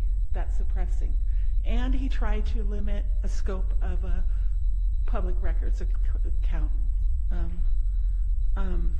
request this week. I would like also for you guys to have an update on the city budget, since there's nobody minding the store, and I mean Davian's, but there's it's mid-year. We should have an update. Homelessness still needs to go on. We're getting to where we need to start talking about weed abatement again. How many years have we done that? You don't listen to us and don't put anything. This whole meeting was all for you. You're keeping me up at night to midnight, feels like. It's all about you. It's not about anything the citizens want. You need to put things on the agenda that citizens want. You need to go outside your little clique and your little whatever and find out what people want on the agenda, not this stuff like today. How many? I'm the only real citizen left. There's the reporter, there's a commissioner, and there's me. How many times has this happened? You're not getting the public in here. You need to get the public in here. And you need to address these issues. You need not to be doing things like you're doing, like denying public records to try to demean somebody publicly. How many times have you demeaned me publicly? You guys need to act morally, act like the leaders, and represent us all. Thank you very much. I'd like to call on our commissioner, who is a citizen of our town. Please come up. Yes, good evening, Council. So just to comment on I think what Susan and Mark raised earlier, that there was a planning conference in early December, and one of the issues that was addressed at that was that there was some, this is dragging my memory a little bit on the technical language, but there was some vesting glitches that happened down in San Jose, as far as some new planning that has been going through the system. So it should be up there on the Sonoma State Planning Conference. They have a list of the talks that went there, but there was some information, if you like, just about a development process that essentially the developer found a hole in the vesting process and was able to proceed, I think, with this is what I want, and sort of went through there. Just what I pass on that information. Thank you. Appreciate that. All right, seeing there's no one else for any additional public comment, we'll move on to item 17, information received after the agenda was posted. None? And we are adjourned at officially, if I get my clock, at 10:20. Thank you.